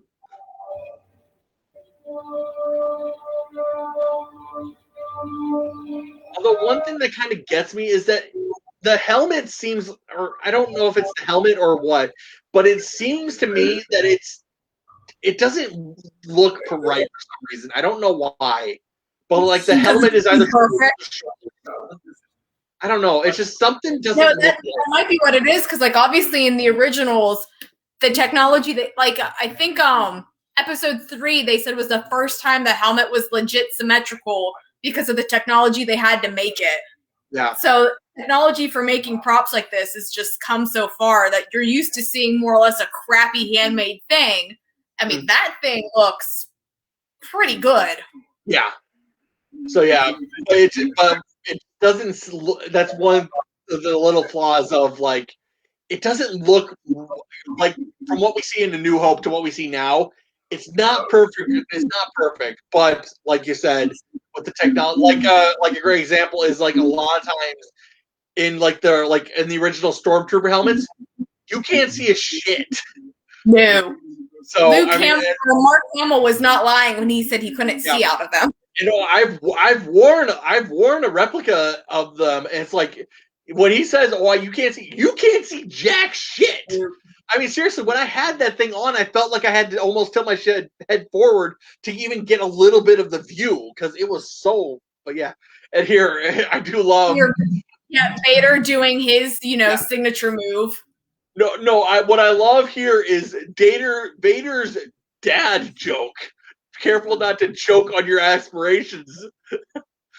It's like, that's one thing Vader always had, is he has a sense of humor. It's dark humor, but he has a sense of humor. A great example is in Empire Strikes Back, where he's meeting with Captain Nita. It's like, apology accepted, Captain Nita, after he full on kills the poor dude.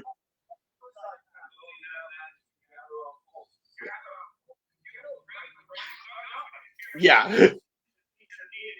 Yeah, I do like, it's like, you made a call to launch this strike without any oversight? Dude, you're an asshole. Right.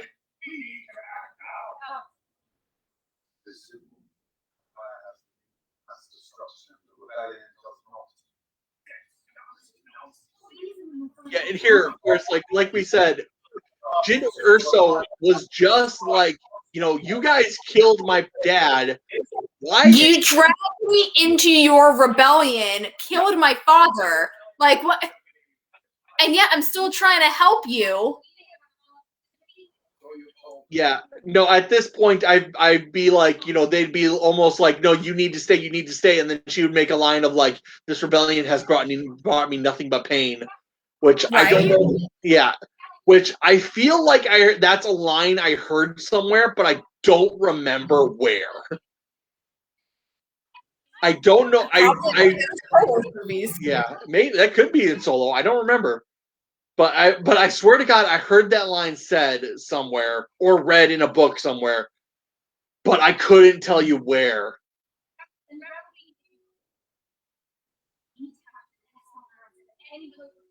Yeah. And I just love watching, because you got a couple of guys who are clearly just security guards just standing there, and it's just like, what are they thinking about during this meeting? But yeah, a lot of this is like, yeah. If there is no hope, then what the heck are you guys doing? Yeah, bingo. If there's no hope, why am I here? Yeah.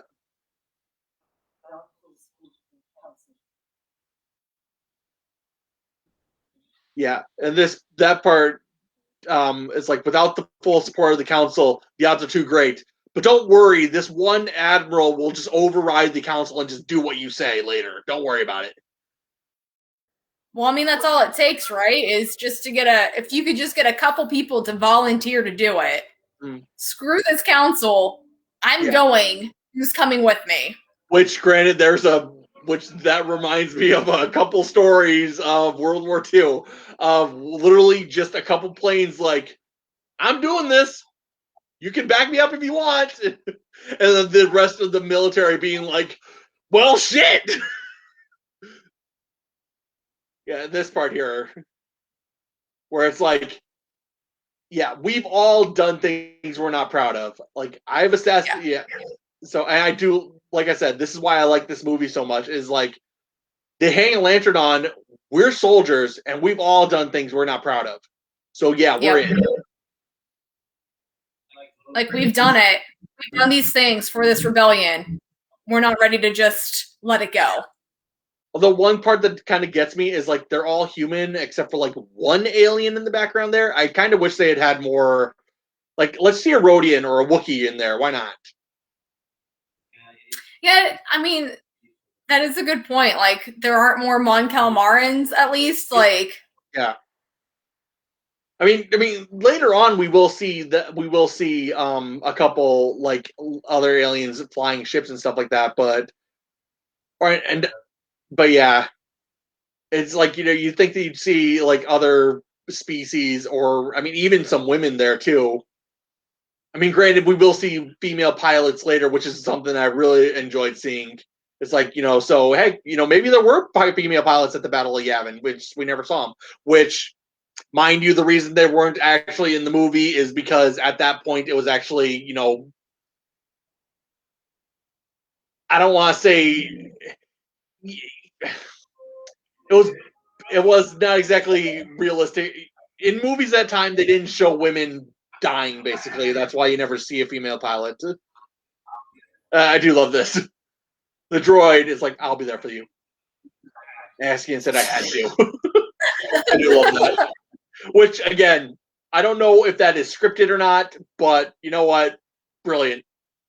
So either the scriptwriter is awesome, or Alan Tudyk was just having a blast. Although one thing that kind of gets me is, can have actual lines in this movie and not just balk like a chicken. Yeah. Like Disney paid him to do. Yeah. I'll be right back. Don't pause it.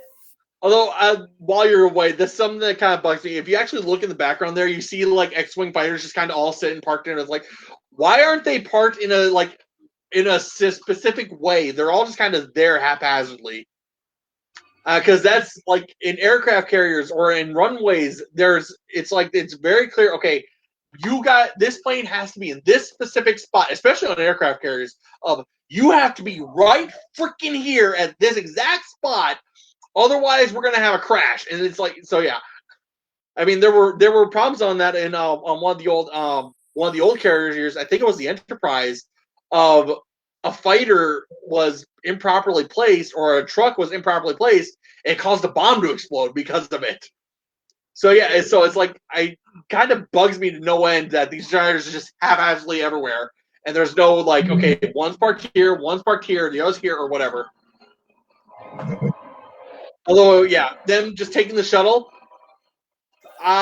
good luck getting that, but yeah, I get it. Don't worry, you didn't miss much. Just me going on a logistical tangent. So Well, that's why I chose that moment to run to the bathroom, because I knew at least movie wise there wasn't much going on. Well, no, it's the point I was making is that the X-wing, all the fighters you just sitting there, they're just haphazardly sitting there, and there's no like they're parked in a specific spot for a specific reason. Yeah, it's like that kind of bugs me because, like I mentioned, on aircraft carriers specifically, Bale setting up. Yeah. Oh, he's gonna go send his daughter. Yeah. He's gonna go get Leia. Yeah. And that comes to one of the flaws I have, or with another flaw I have in this movie, but that one I have to wait until we actually get to it. Here. Oh my god, this would be, just imagine if you're in this scenario of you're in a captured freighter praying to God that they don't discover you.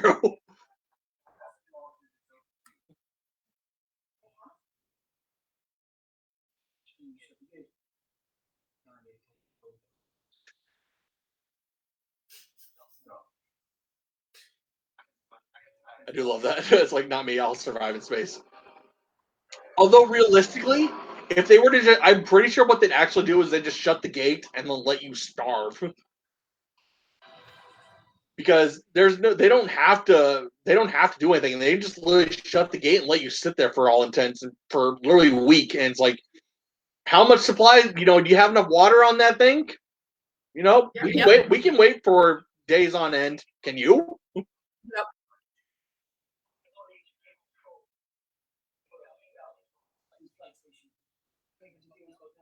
Yep. Well, this part here is like, I don't get me wrong, I do appreciate it, but I do kind of feel like it's like, you think we would have gotten a message about this? It's like, hey, I'm pretty sure we would have gotten a message like, hey, by the way, there's a shuttle coming in. So, I mean, granted, they do say it's like, yeah, we were rerouted, but still, it'd be like, you gotta give us a little bit of time so we can confirm this. Granted, maybe security there is just really lax. I do know plenty of times where where a lot worse shit has happened.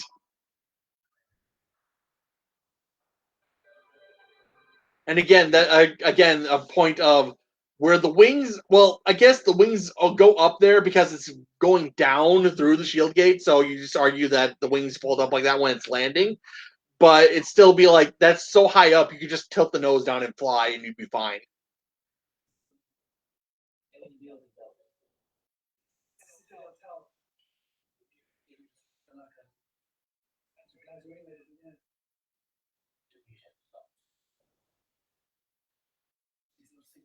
Yeah. And I do kind of love this setup of this base of just like, there's an Imperial spire with just like a bunch of tram stations out to the landing platforms. That's kind of cool.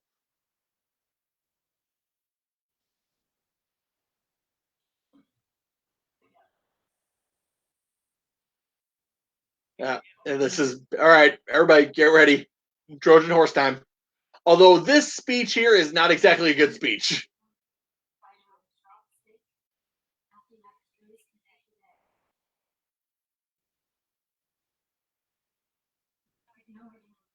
Yeah. Like, I mean, this first part here is pretty good, but then this where she goes like, we're just gonna take chances on and on and on. Not exactly. That's not exactly a good speech there. but that's what they have to go on right now. I get it. Yeah, that is true, but still, it's like that's not exactly a good speech to get to inspire your men.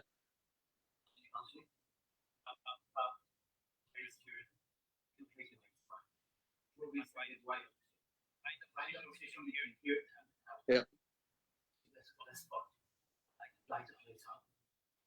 Yeah. He's got a good line there. Make 10 men feel like 100. That's a good line there. Yeah, and it's like keep the engine running. You're all the way out of here. I at least appreciate that he's like, okay, we need an escape plan, even though realistically going in, you're probably going in. You go on this trip expecting it to be one way, but it is good that they're like, okay, we're at least gonna just in case things actually go well. Yeah. Like I said, it's like realistically he's not expecting to use it, but just in case, which World War II story again, that was the entire case about when the British rescued the forces from Dunkirk. That plan was set up not because it was going to be used. That plan was set up. Maybe we'll get a chance to use it, but realistically, we're not. But realistically, we probably won't. Yeah, it's like this part here. It's like, where's the rest of the crew? Is it just you here? Right. So, although I do like that. It's like, oh, it's just stand here, and then so they just totally mob the guys.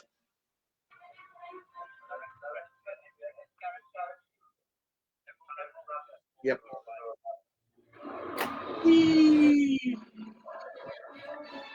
Yeah, that ship didn't close its wings to go through the shield gate. It just went straight through. So, yeah, they must have flown it differently.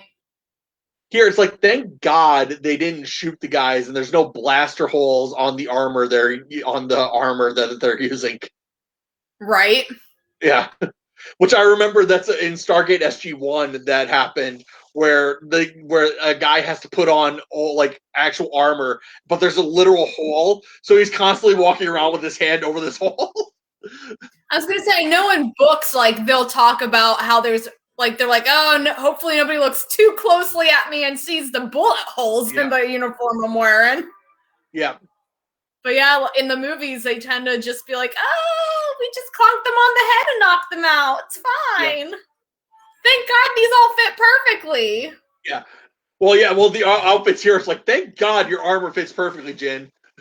Even though the guy we saw approaching even though the guy we saw in that armor originally was a lot taller than you, thank God. Flynn and Cassian are like small people. Like those outfits should be so baggy on them. No doubt. Although it's like Jin, especially in the Death Trooper armor, it's like it just reminds me of the originals are too little short to be a stormtrooper, and we got this little tiny. I mean, I don't know how tall the actress is, but I do know she's not that tall. She is actually pretty tiny, and yeah. I mean, how tall is she now? I'm curious. I don't even remember her name at this point, so I'm kind of drawing a blank here. Hold on.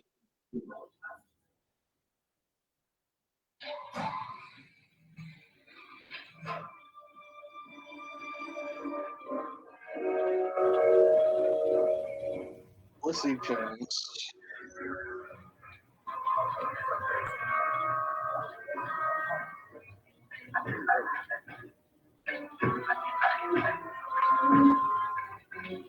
She's only 5'3". She's really short. Yeah. I am over a foot taller than her. Yeah. But yeah.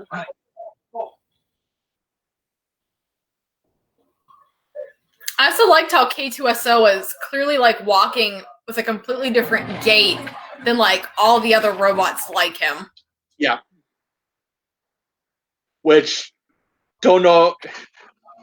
And yeah, I do love this. It's like here we see the rebels are actually they're blending in, and the stormtroopers are sticking out like sore thumbs. Well, the stormtroopers aren't expecting rebels, right? Like they're patrolling, doing their job.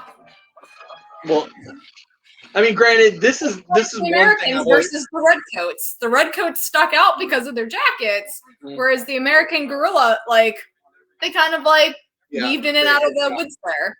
Which, granted, that kind of at the time, the reason they did that is at that time, you were more likely to be shot by your own guy if you weren't sticking out. So that's why the redcoats and the French, like the French, wore brilliant white suits, and the redcoats obviously were red. When the Americans actually joined, if I remember correctly, they wore blue, but I'm not 100% certain. But like I said, at that time, with the rifles they were using, you were more likely to shoot your own guy if you were not clearly dressed like that. So that's why they were such brightly lit.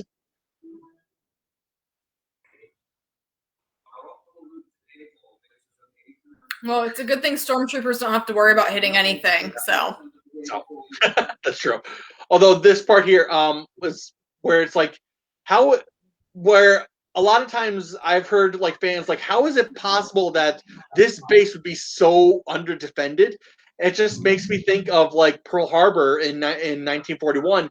It's not that it's undefended. It's just that everybody has this sense of like the rebellion would be there's no way the rebellion would ever attack here. So right, because there's only the one gate in and out, which they managed to get through, but like, and like you said, they never would suspect the rebellion to get in and to even be able to attack there. Yeah. So yeah, I do appreciate that. It's like there's a good like 10 seconds there of shit literally exploding and everybody just standing around. It's like, do something, idiots.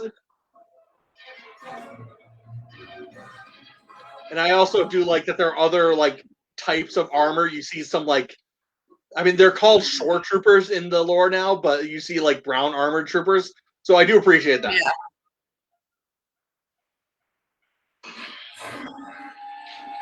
It's just like, yeah, this would suck. It's like, okay, we're gonna come out the door and yeah, we're all gonna get mowed down because that's what happens. It's a bottleneck. Kind of surprised it didn't set up a few charges around the door just to blow up and take out a ton of them at once. Yeah, that way the door opens, hello, boom. Yep.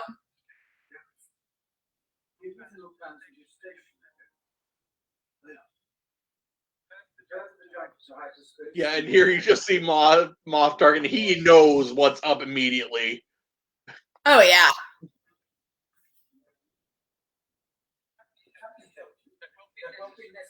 Whack. Oh, man. But that is another part of like, how is it that the Imperials respond to it? Because the Imperials do kind of respond badly to this. Like when the Rebel fleet shows up, there's only 2 Star Destroyers, and they're not exactly in battle order. I'm willing to grant that to Commander Krennic's the one giving orders, and he's kind of incompetent at commanding fleets, unfortunately. Yeah, here we see it's like, yeah, the council decided. Yeah,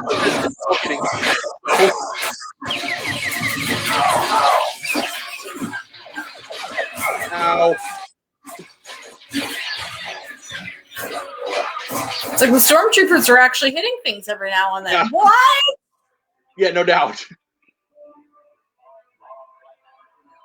Although, if I remember correctly, when we get to A New Hope, the stormtroopers actually hit or kill a lot of the rebels on Leia's ship as well. Mm-hmm. It's not just Vader that goes through and kills everyone. Yeah, it's yeah. This part bugs me. It's like we see C-3PO and R2-D2 there. C-3PO and R2. Wouldn't they be? Yeah, I appreciate that, but wouldn't they be on the ship? Considering, I guess Leia hasn't left yet, but you're right. They should be with Leia. And Leia wasn't on Yavin, was she? That's why Bail went to go get her. Yeah. And I also should mention, if you were actually looking in the background, you could have seen Chopper 2 from Rebels, which, don't get me wrong, I really wish there was an actual, like, it wasn't just a background cameo. I really wish it was, no, this is a guy, he's cool, he's awesome. Because I love Chopper. Yeah. Kind of wish there was like more tie-in with the Rebels TV show and have some of the characters there, but although we do see them flying around we do see the ghosts flying around later too, which is awesome too. So I do love that. It's not working. Right hand. Oh, okay.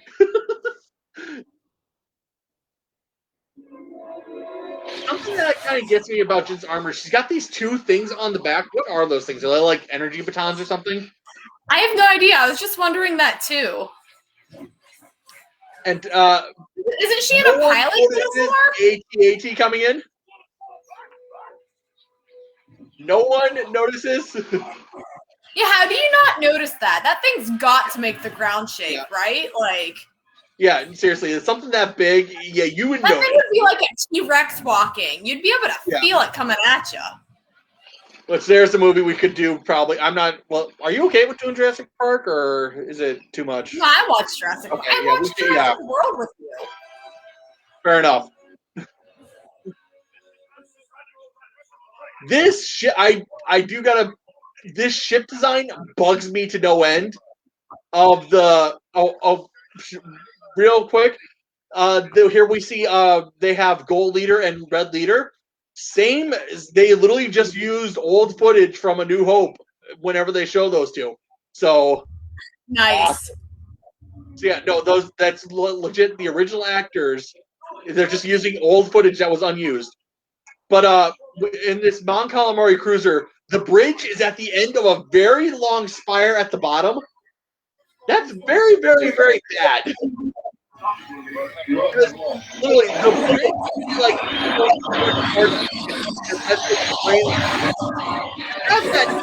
have that protected.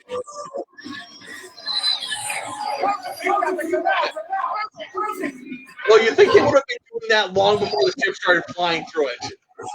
You think they would have closed that back when, like, they first had the explosion? As soon as the explosions started going off, I think they would have been like close the shield gate.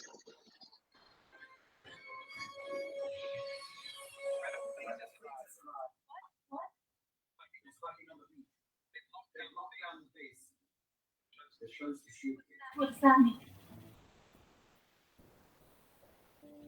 Track. We have to give a signal to tell them it's coming. It's the size of the data files, that's the problem. They'll never get through. Gmail doesn't let you send anything larger than a 5 megabyte. Sorry, my email account sucks. Put that on Google Drive. It's like, dude, sorry, I'm gonna have to send you like 15 emails because or it's like, okay, I'm gonna install this program off of like 90 floppy disks. I'm on disk 20 right now. Which, granted, considering that they're downloading the files of an entire freaking battle station the size of a moon, you know, that's a lot of files. Your behavior, Janessa, is continually unexpected. Although, one thing that bugs me about the droid sign, wouldn't they have, like, in Actors Clones, they have one. I didn't see Imperial droids have that. And hear this part of the soldiers just running around on the beach. No, take cover, you idiots! I was gonna say, I don't think the soldiers would actually run alongside AT-ATs. Like, how would you know they're not gonna step on you? Run to the side at least. Just hide is your best bet. You gotta go for the knees, guys. You gotta go for the knees. Take out the legs. Boom! Don't worry, we got heavier firepower coming in. Or have better firepower. Yeah, that works too. And there's one U-wing there, and I've always been curious, how did that U-wing get through? And it's like, because he said Blue Squadron go through. So what's the U-wings? Is that part of Blue Squadron? Because it's very clearly that the U-wings are designed for like troop transport. They're not actual or like boarding parties. So how? Yeah. But yeah, I mean, don't get me wrong, I appreciate it, but it's just like, why is there only one? I think they would have been like, you know, all the U-wings, go, get down there. U-wings are far more important than X-wings getting down there right now. Yeah, it's just that we see him constantly looking down. Like I said, that yeah. And here, the Star Destroyers are not in battle order, which kind of is like I said earlier, it's like they're kind of in this position of, no, the rebels would never be stupid enough to attack here. Oh shit, they're attacking here. What do we do? Yeah. Although the flying through the struts there, that's just. I understand you'd want to get close to avoid the AA fire, but it's like we're flying in between the structural supports of the base. And we could not do that. Kaboom! Oh, I just like how the AT&Ts have the obvious flaw. If you take out the knees, they fall. Yeah. No, like I said, there's the AT-AT that's clearly hollowed out. It's like, what the hell? What's that for? Apparently it was some kind of carrier transport then. I guess. Like I said, I mean, it obviously has some sort of purpose, but it's like, why? It's just one thing that I've never been able to piece together. I mean, don't get me wrong. I know it has a purpose. Obviously, it has to. But it's just like, I really kind of wish that they would explain what it is in some expanded novels. Which, granted, they may have actually done. I just haven't gotten to them yet. Because I'm so far behind in reading the Star Wars expanded universe at this point.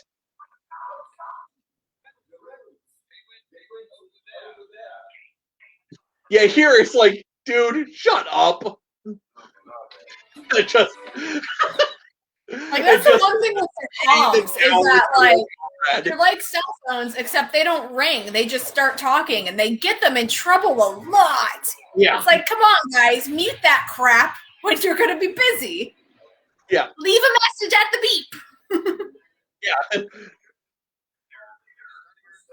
Yeah, here we get an actual scene of what the Y-Wings are actually good for, and we see them just bombing the shit out of the shield gate.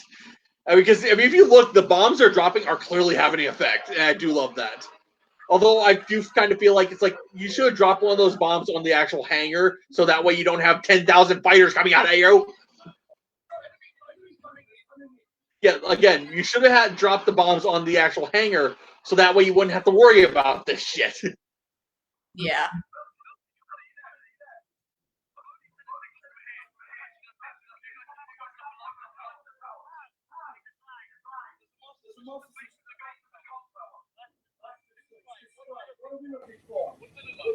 What's it look like? It's a big switch. Yeah.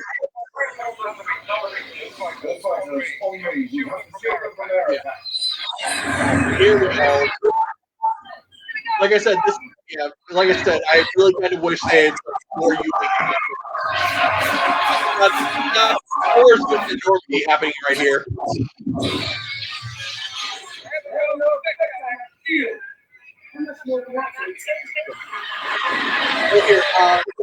Yeah, by the way, this actually, in real life, if you actually do this, you're dead. If you break off from your squadron like that, you will die. You will be picked off.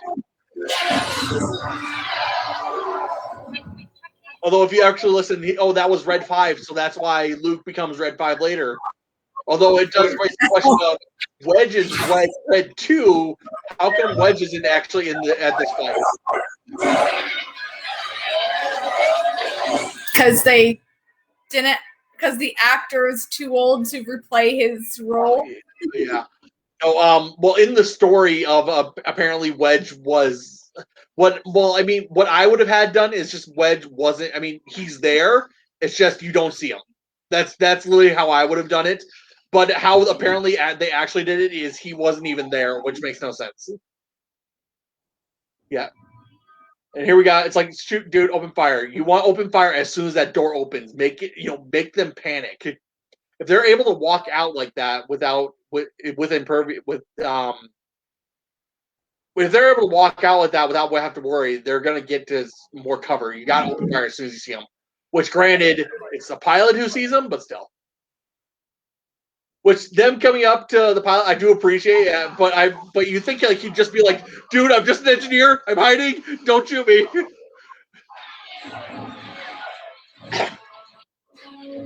ultimately you were able to play dumb in that situation of just, dude, there's ship blowing up. I don't know what's going on. Don't kill me. Yeah.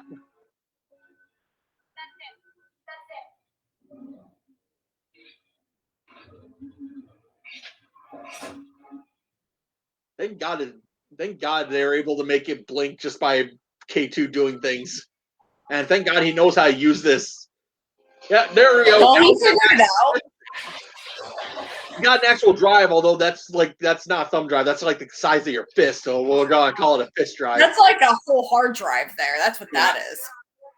Yeah.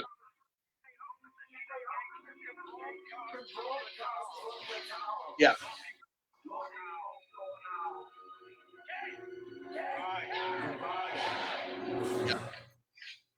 And unfortunately, K2 is now dead.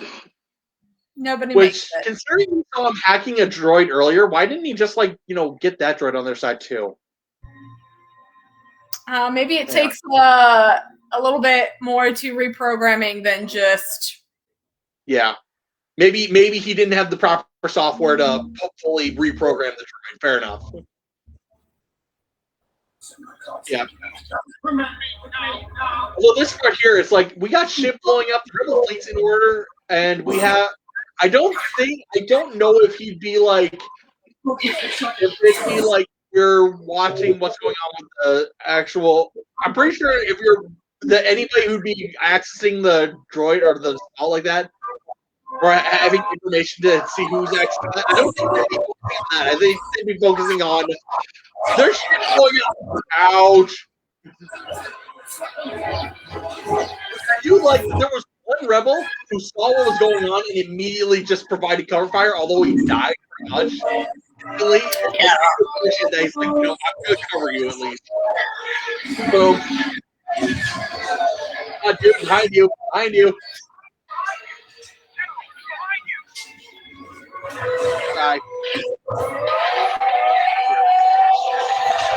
Well, that fighter is flying so slow and it just dives down like that. I think it'd be flying a lot faster. Yep. That again, the Imperial Army really loves their bottomless pits. Yep. We're going down. And you would think there would be like maintenance ladders around that thing in case of like a power outage or something, or maintenance. Again, maintenance ladder. Now, I really wish we could see, because here we got more Death Troopers. I really wish we could see them like they take a hit in their armor, but they just shrug it off. It's like, why are they stripping down? You think you'd still keep your clothes? But they'd be lighter. They're about to like do some crazy acrobats, and uniforms are kind of restricting. Well, Cassian was just wearing an Imperial officer's uniform. He's not gonna. I'm pretty sure the Imperial officer's jacket restricts movement. Like, it's not like jackets really are all that comfortable. Fair enough. I mean, but still, yeah, it's like, where's the maintenance ladder or something? Right. Although that part there, I just kind of, it's like, dude, she's 5'3". She weighs 100 pounds soaking wet. Throw her. You have to make the jump, yes, but I'm pretty sure Cassian could have just thrown Jin. He's not that big either, though. I don't think he could have thrown her. I don't know. Grand, now we're just getting into Lord of the Rings. Toss me. Don't tell the elf. Exactly. Yeah. Now we know what the Master Switch is. Yeah, Diego Luna is about 5'10". He may have been able to toss her. 5'10". Oh man, he's short too.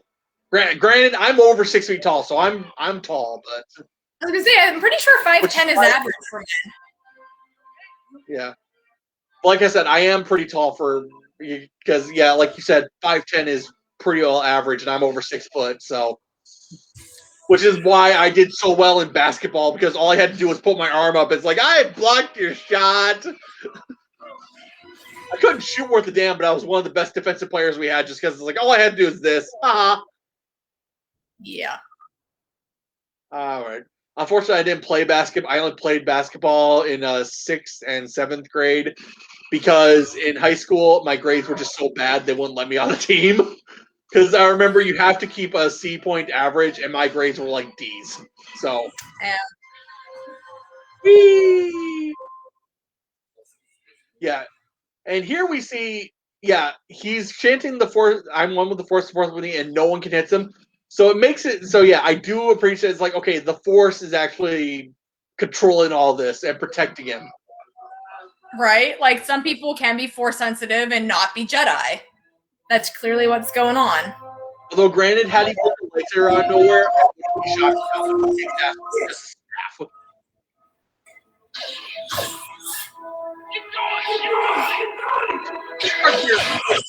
Why are you the other side? That hurt. Ow. Ow again. Ah, gosh. Ouch. Even if you didn't die, I don't think you'd be moving anywhere anytime soon. I'm pretty sure you have at least a cracked rib. Yeah, he's got a cracked rib. I wouldn't be surprised if one of those ribs literally broke and punctured his lung. Honestly, he could probably have a collapsed lung too, for that matter. With that type of fall, ouch. But yeah, it's like, why are you even shooting at them? Literally just get on the other side of the pillar and climb. And why did the control tower explode when they shot it? What was explosive at the tower? It's like, if you shoot your light switch, it doesn't explode. But granted, So yeah, if I shoot my light switch, my whole house doesn't short circuit. No, that's granted. That's one thing that always gets me. Of we'll see things explode in Hollywood for no apparent reason. Although here's the part where I get is like, why is the Rebel fleet not properly engaged? The Rebel fleet is just kind of sitting there engaging with the Star Destroyers at range, where you think that what they would do, since they're a bunch of smaller ships, what they do is kind of like flock around them, spread their fire out. Yeah. Although here, I do love this scene of the Y-Wings just ion bombing the shit out of it, shut the thing down.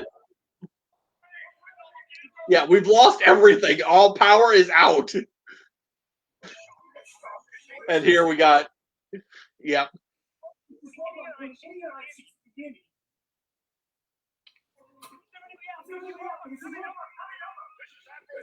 Yeah, I hear you, dude. Don't worry.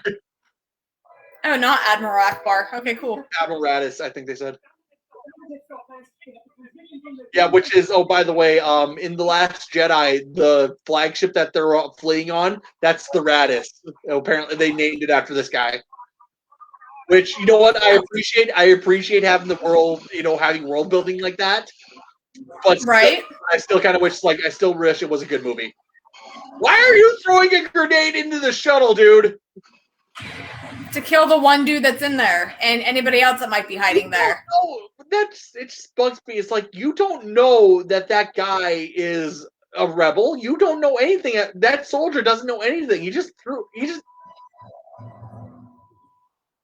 I mean, if there was a rebel using it for cover, then I could understand. But he just threw a grenade in there. There's no rebels around it that you know of. There's only one guy in there, and you don't even. And honestly, I don't even know if you know he's in there. And so here we see just completely owning people, just left, right, and center. I got this shit. Don't worry. Until he just overwhelmed by his sheer amount of people coming up. And this guy just holding a grenade. Yeah. Well, good buddy. Yep. Boom. Although this part here, isn't there an episode? This is so ridiculous. Who the heck designed this thing? What is that? But isn't there an episode of Clone Wars that has the same thing where the clone troopers have to climb through it before it closes? Isn't there? You're probably correct. I can't remember, but I feel like there is. Because it's just such a ridiculous thing. Yeah. What is the point of that even? Yeah. I mean, had it been okay, the door's it's had they had a line of the door's malfunctioning and just ran, then I can understand it. Although this part here, I do love the strategy. Although I kind of wish they had had a line of have a line of that crew going okay, get to the escape pods now.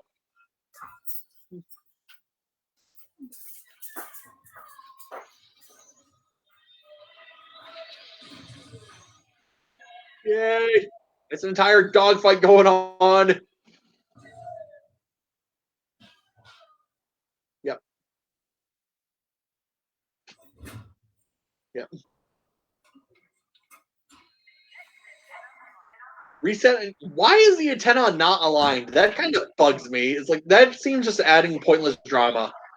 And plus, why would you have the antenna aligned all the way out on this a video game, right? Like, don't you feel like you're playing Among Us right now? Yeah, no doubt.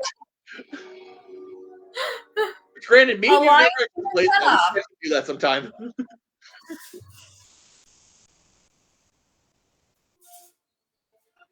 But you're right. Why wouldn't the antenna just be because you would think the antenna only needs to transmit through the shield gap whenever like anybody's doing anything. So why is it not already aligned?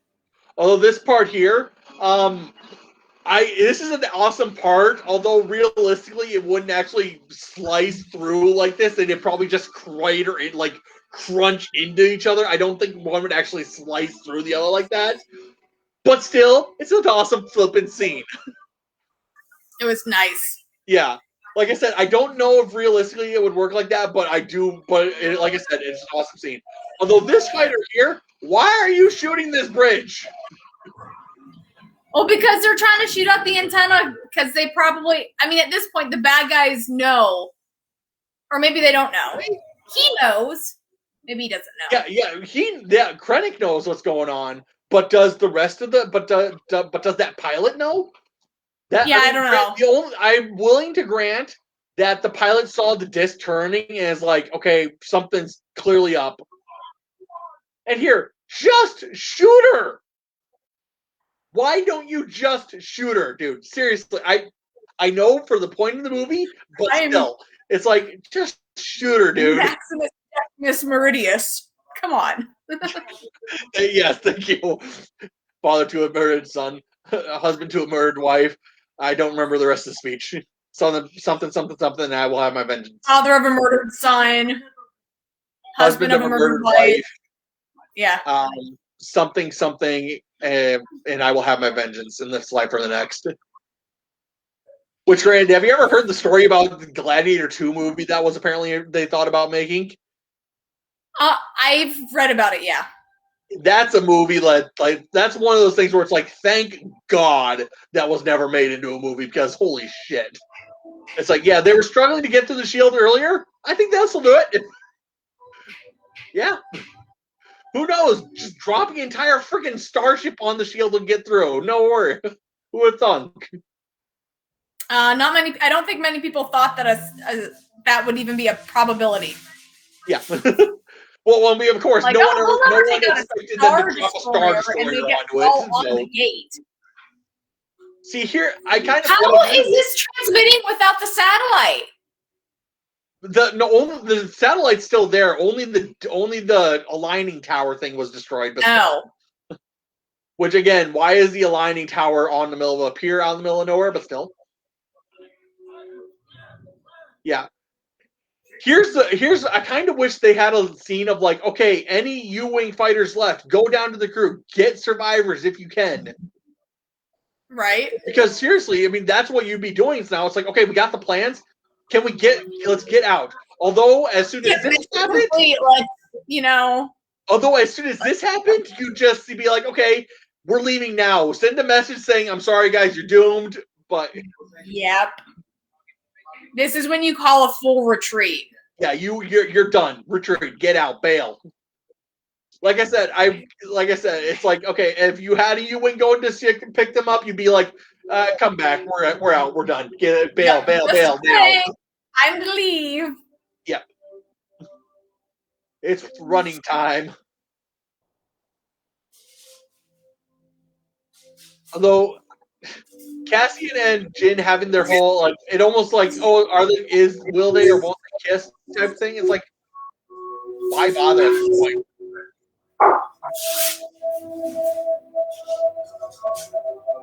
See, and I mean, like, I'm willing to grant that the reason they came down the elevator is like because they're hoping to get rescued, but they don't know that this is happening here. Right. This year. Yeah. the shot takes out the satellite disc as it just before it hits the horizon there. Why didn't you just? Why wouldn't they have sustained for the satellite disc at that point, right? Like, yeah. Although, but it also is like, how did that laser beam not ignite the atmosphere? Yeah. Bail out. And then, oh shit. oh shit. Yeah. Yeah. And just completely just decimating what's remains of them. And I do like they at least hang a lantern on the Nebulon B design of like, we have a big part here and a big part here connected by a little pillar. Yeah, that just got ripped in half, no problem. Yeah, and at this point they know, yeah, okay, game's up. But yeah.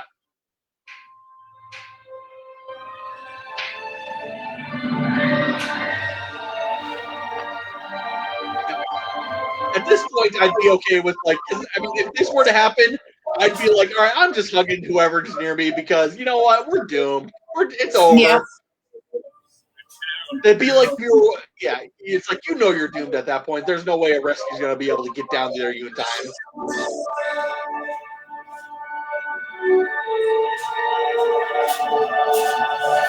And now they're bye. Thank God it cuts to white instead of us actually seeing their skeletons like we do in like one of the Terminator movies. Yeah.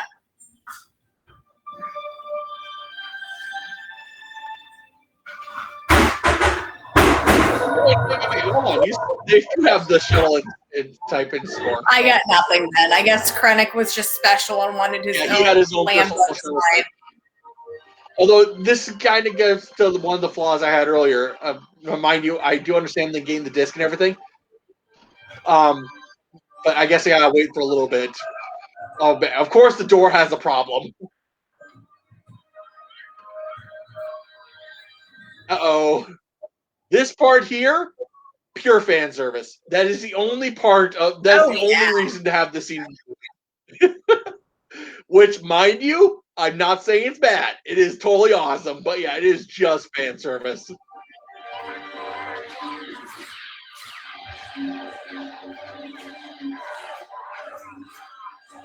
Well, it's because like you don't ever actually see Vader like. Yeah, you don't ever actually see Vader kick ass like this. So, like I said, it is awesome to see, but yeah. Yeah, he just rips the guns out of their hands. It's yeah. Yeah. Yeah. Take it and run. Run. Why are you still here? Yeah. Although this is the point that kind of bugs me. It's like, okay, so they're launching the shuttle. Okay. Hold on.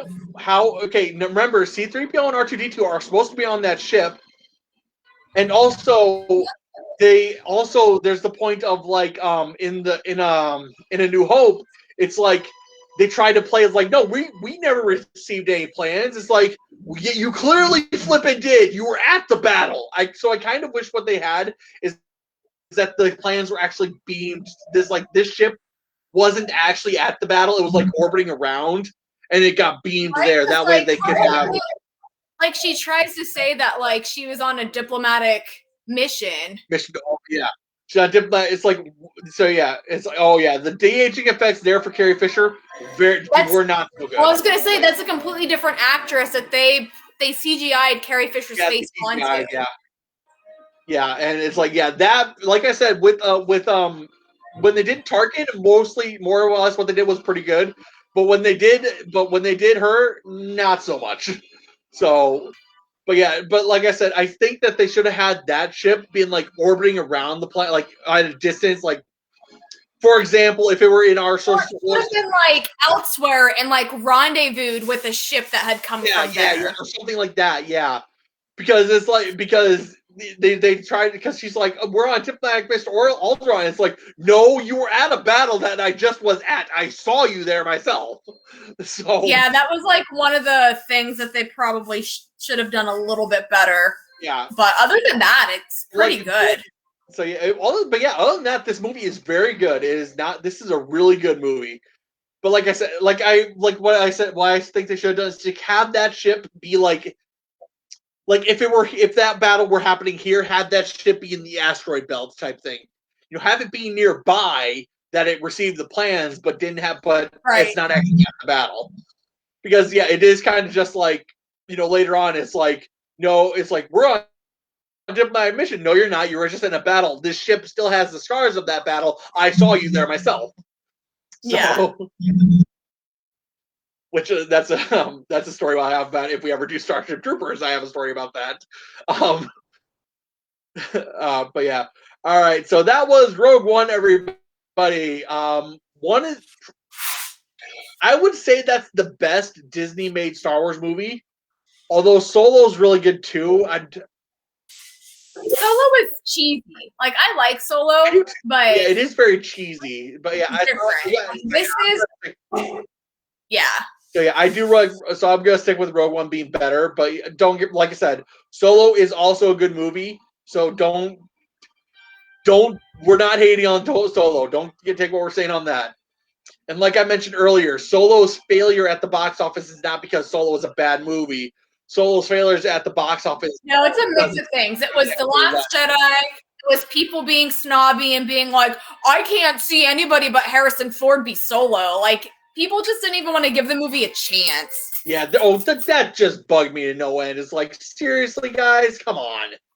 I've got a friend who refuses to see it because she doesn't like the dude they cast as Han Solo. And I'm like, why? She's like, he just doesn't seem like Harrison Ford.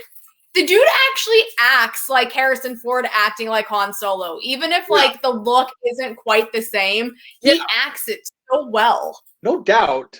No, that is one thing I like. I don't remember the actor's name, but yeah, the actor that got to play Han Solo in Solo, he was damn good. He was 100%. He was damn good. So, but I mean, that's something that always bugs me. It's like, I'm not gonna watch this because it's an actor. It's like, grow the fuck up, seriously. And mind you, if you have a situation of I'm not, did you just showcase your cat on purpose?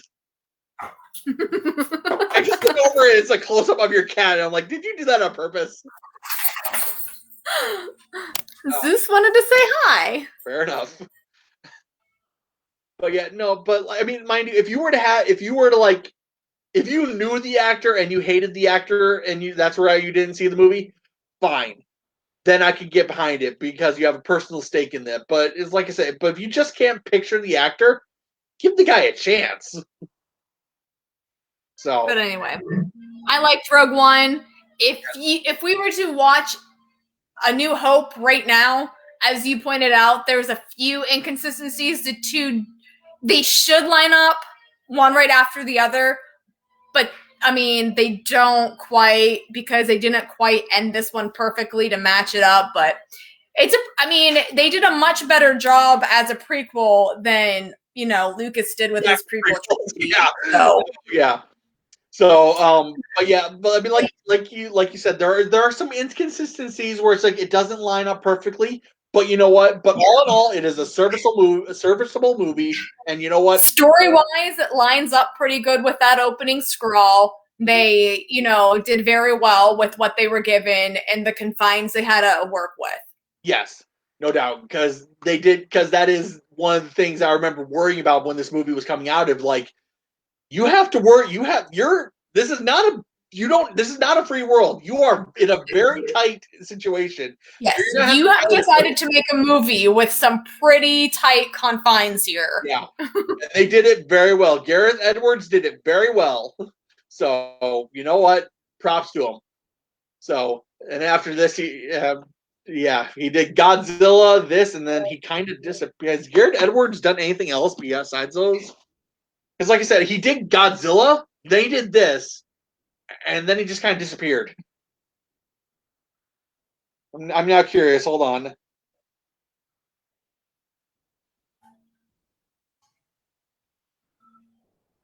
Okay.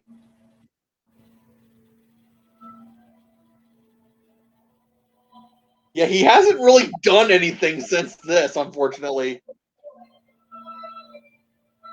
Yeah. He doesn't have a single credit outside of this. Mind you, there's a credit for him in the Last Jedi only because he was cameo, but that's it. Yeah, that's what. There's the thing of like, where the get Garrett Edwards. He's more or less a good director. He has his moments. Because I remember, like I mentioned, I hate Godzilla. So, which again, if they ever show that on streaming, we'll have to do that. So, yeah, all right. Again, closing thoughts. 100% perfectly serviceable movie. It's not. It doesn't line up 100% perfectly, but you know what? I don't know how you could really get that. Just considering, because like we mentioned, this is not a free world. This is very tight, and you have to make it. Yeah. Well, like I said, it would have lined up a bit better had Leia's ship not been directly at Scarif. Yeah. But other than that, or at least have like they get the plans onto a shuttle and then have that shuttle go and meet up with her. Yeah, that's what I meant. That would work too. But yeah, so like I said, there are inconsistencies, so it's not a perfect fit. But you know what? I'll still take it. It's a good movie. So yeah. So yeah, and I like I said, now I'm just like, all right, closing thoughts. I think we really said it all, so there's not much else to say. So thank you everybody for watching this again. We will see you next week. Bye bye.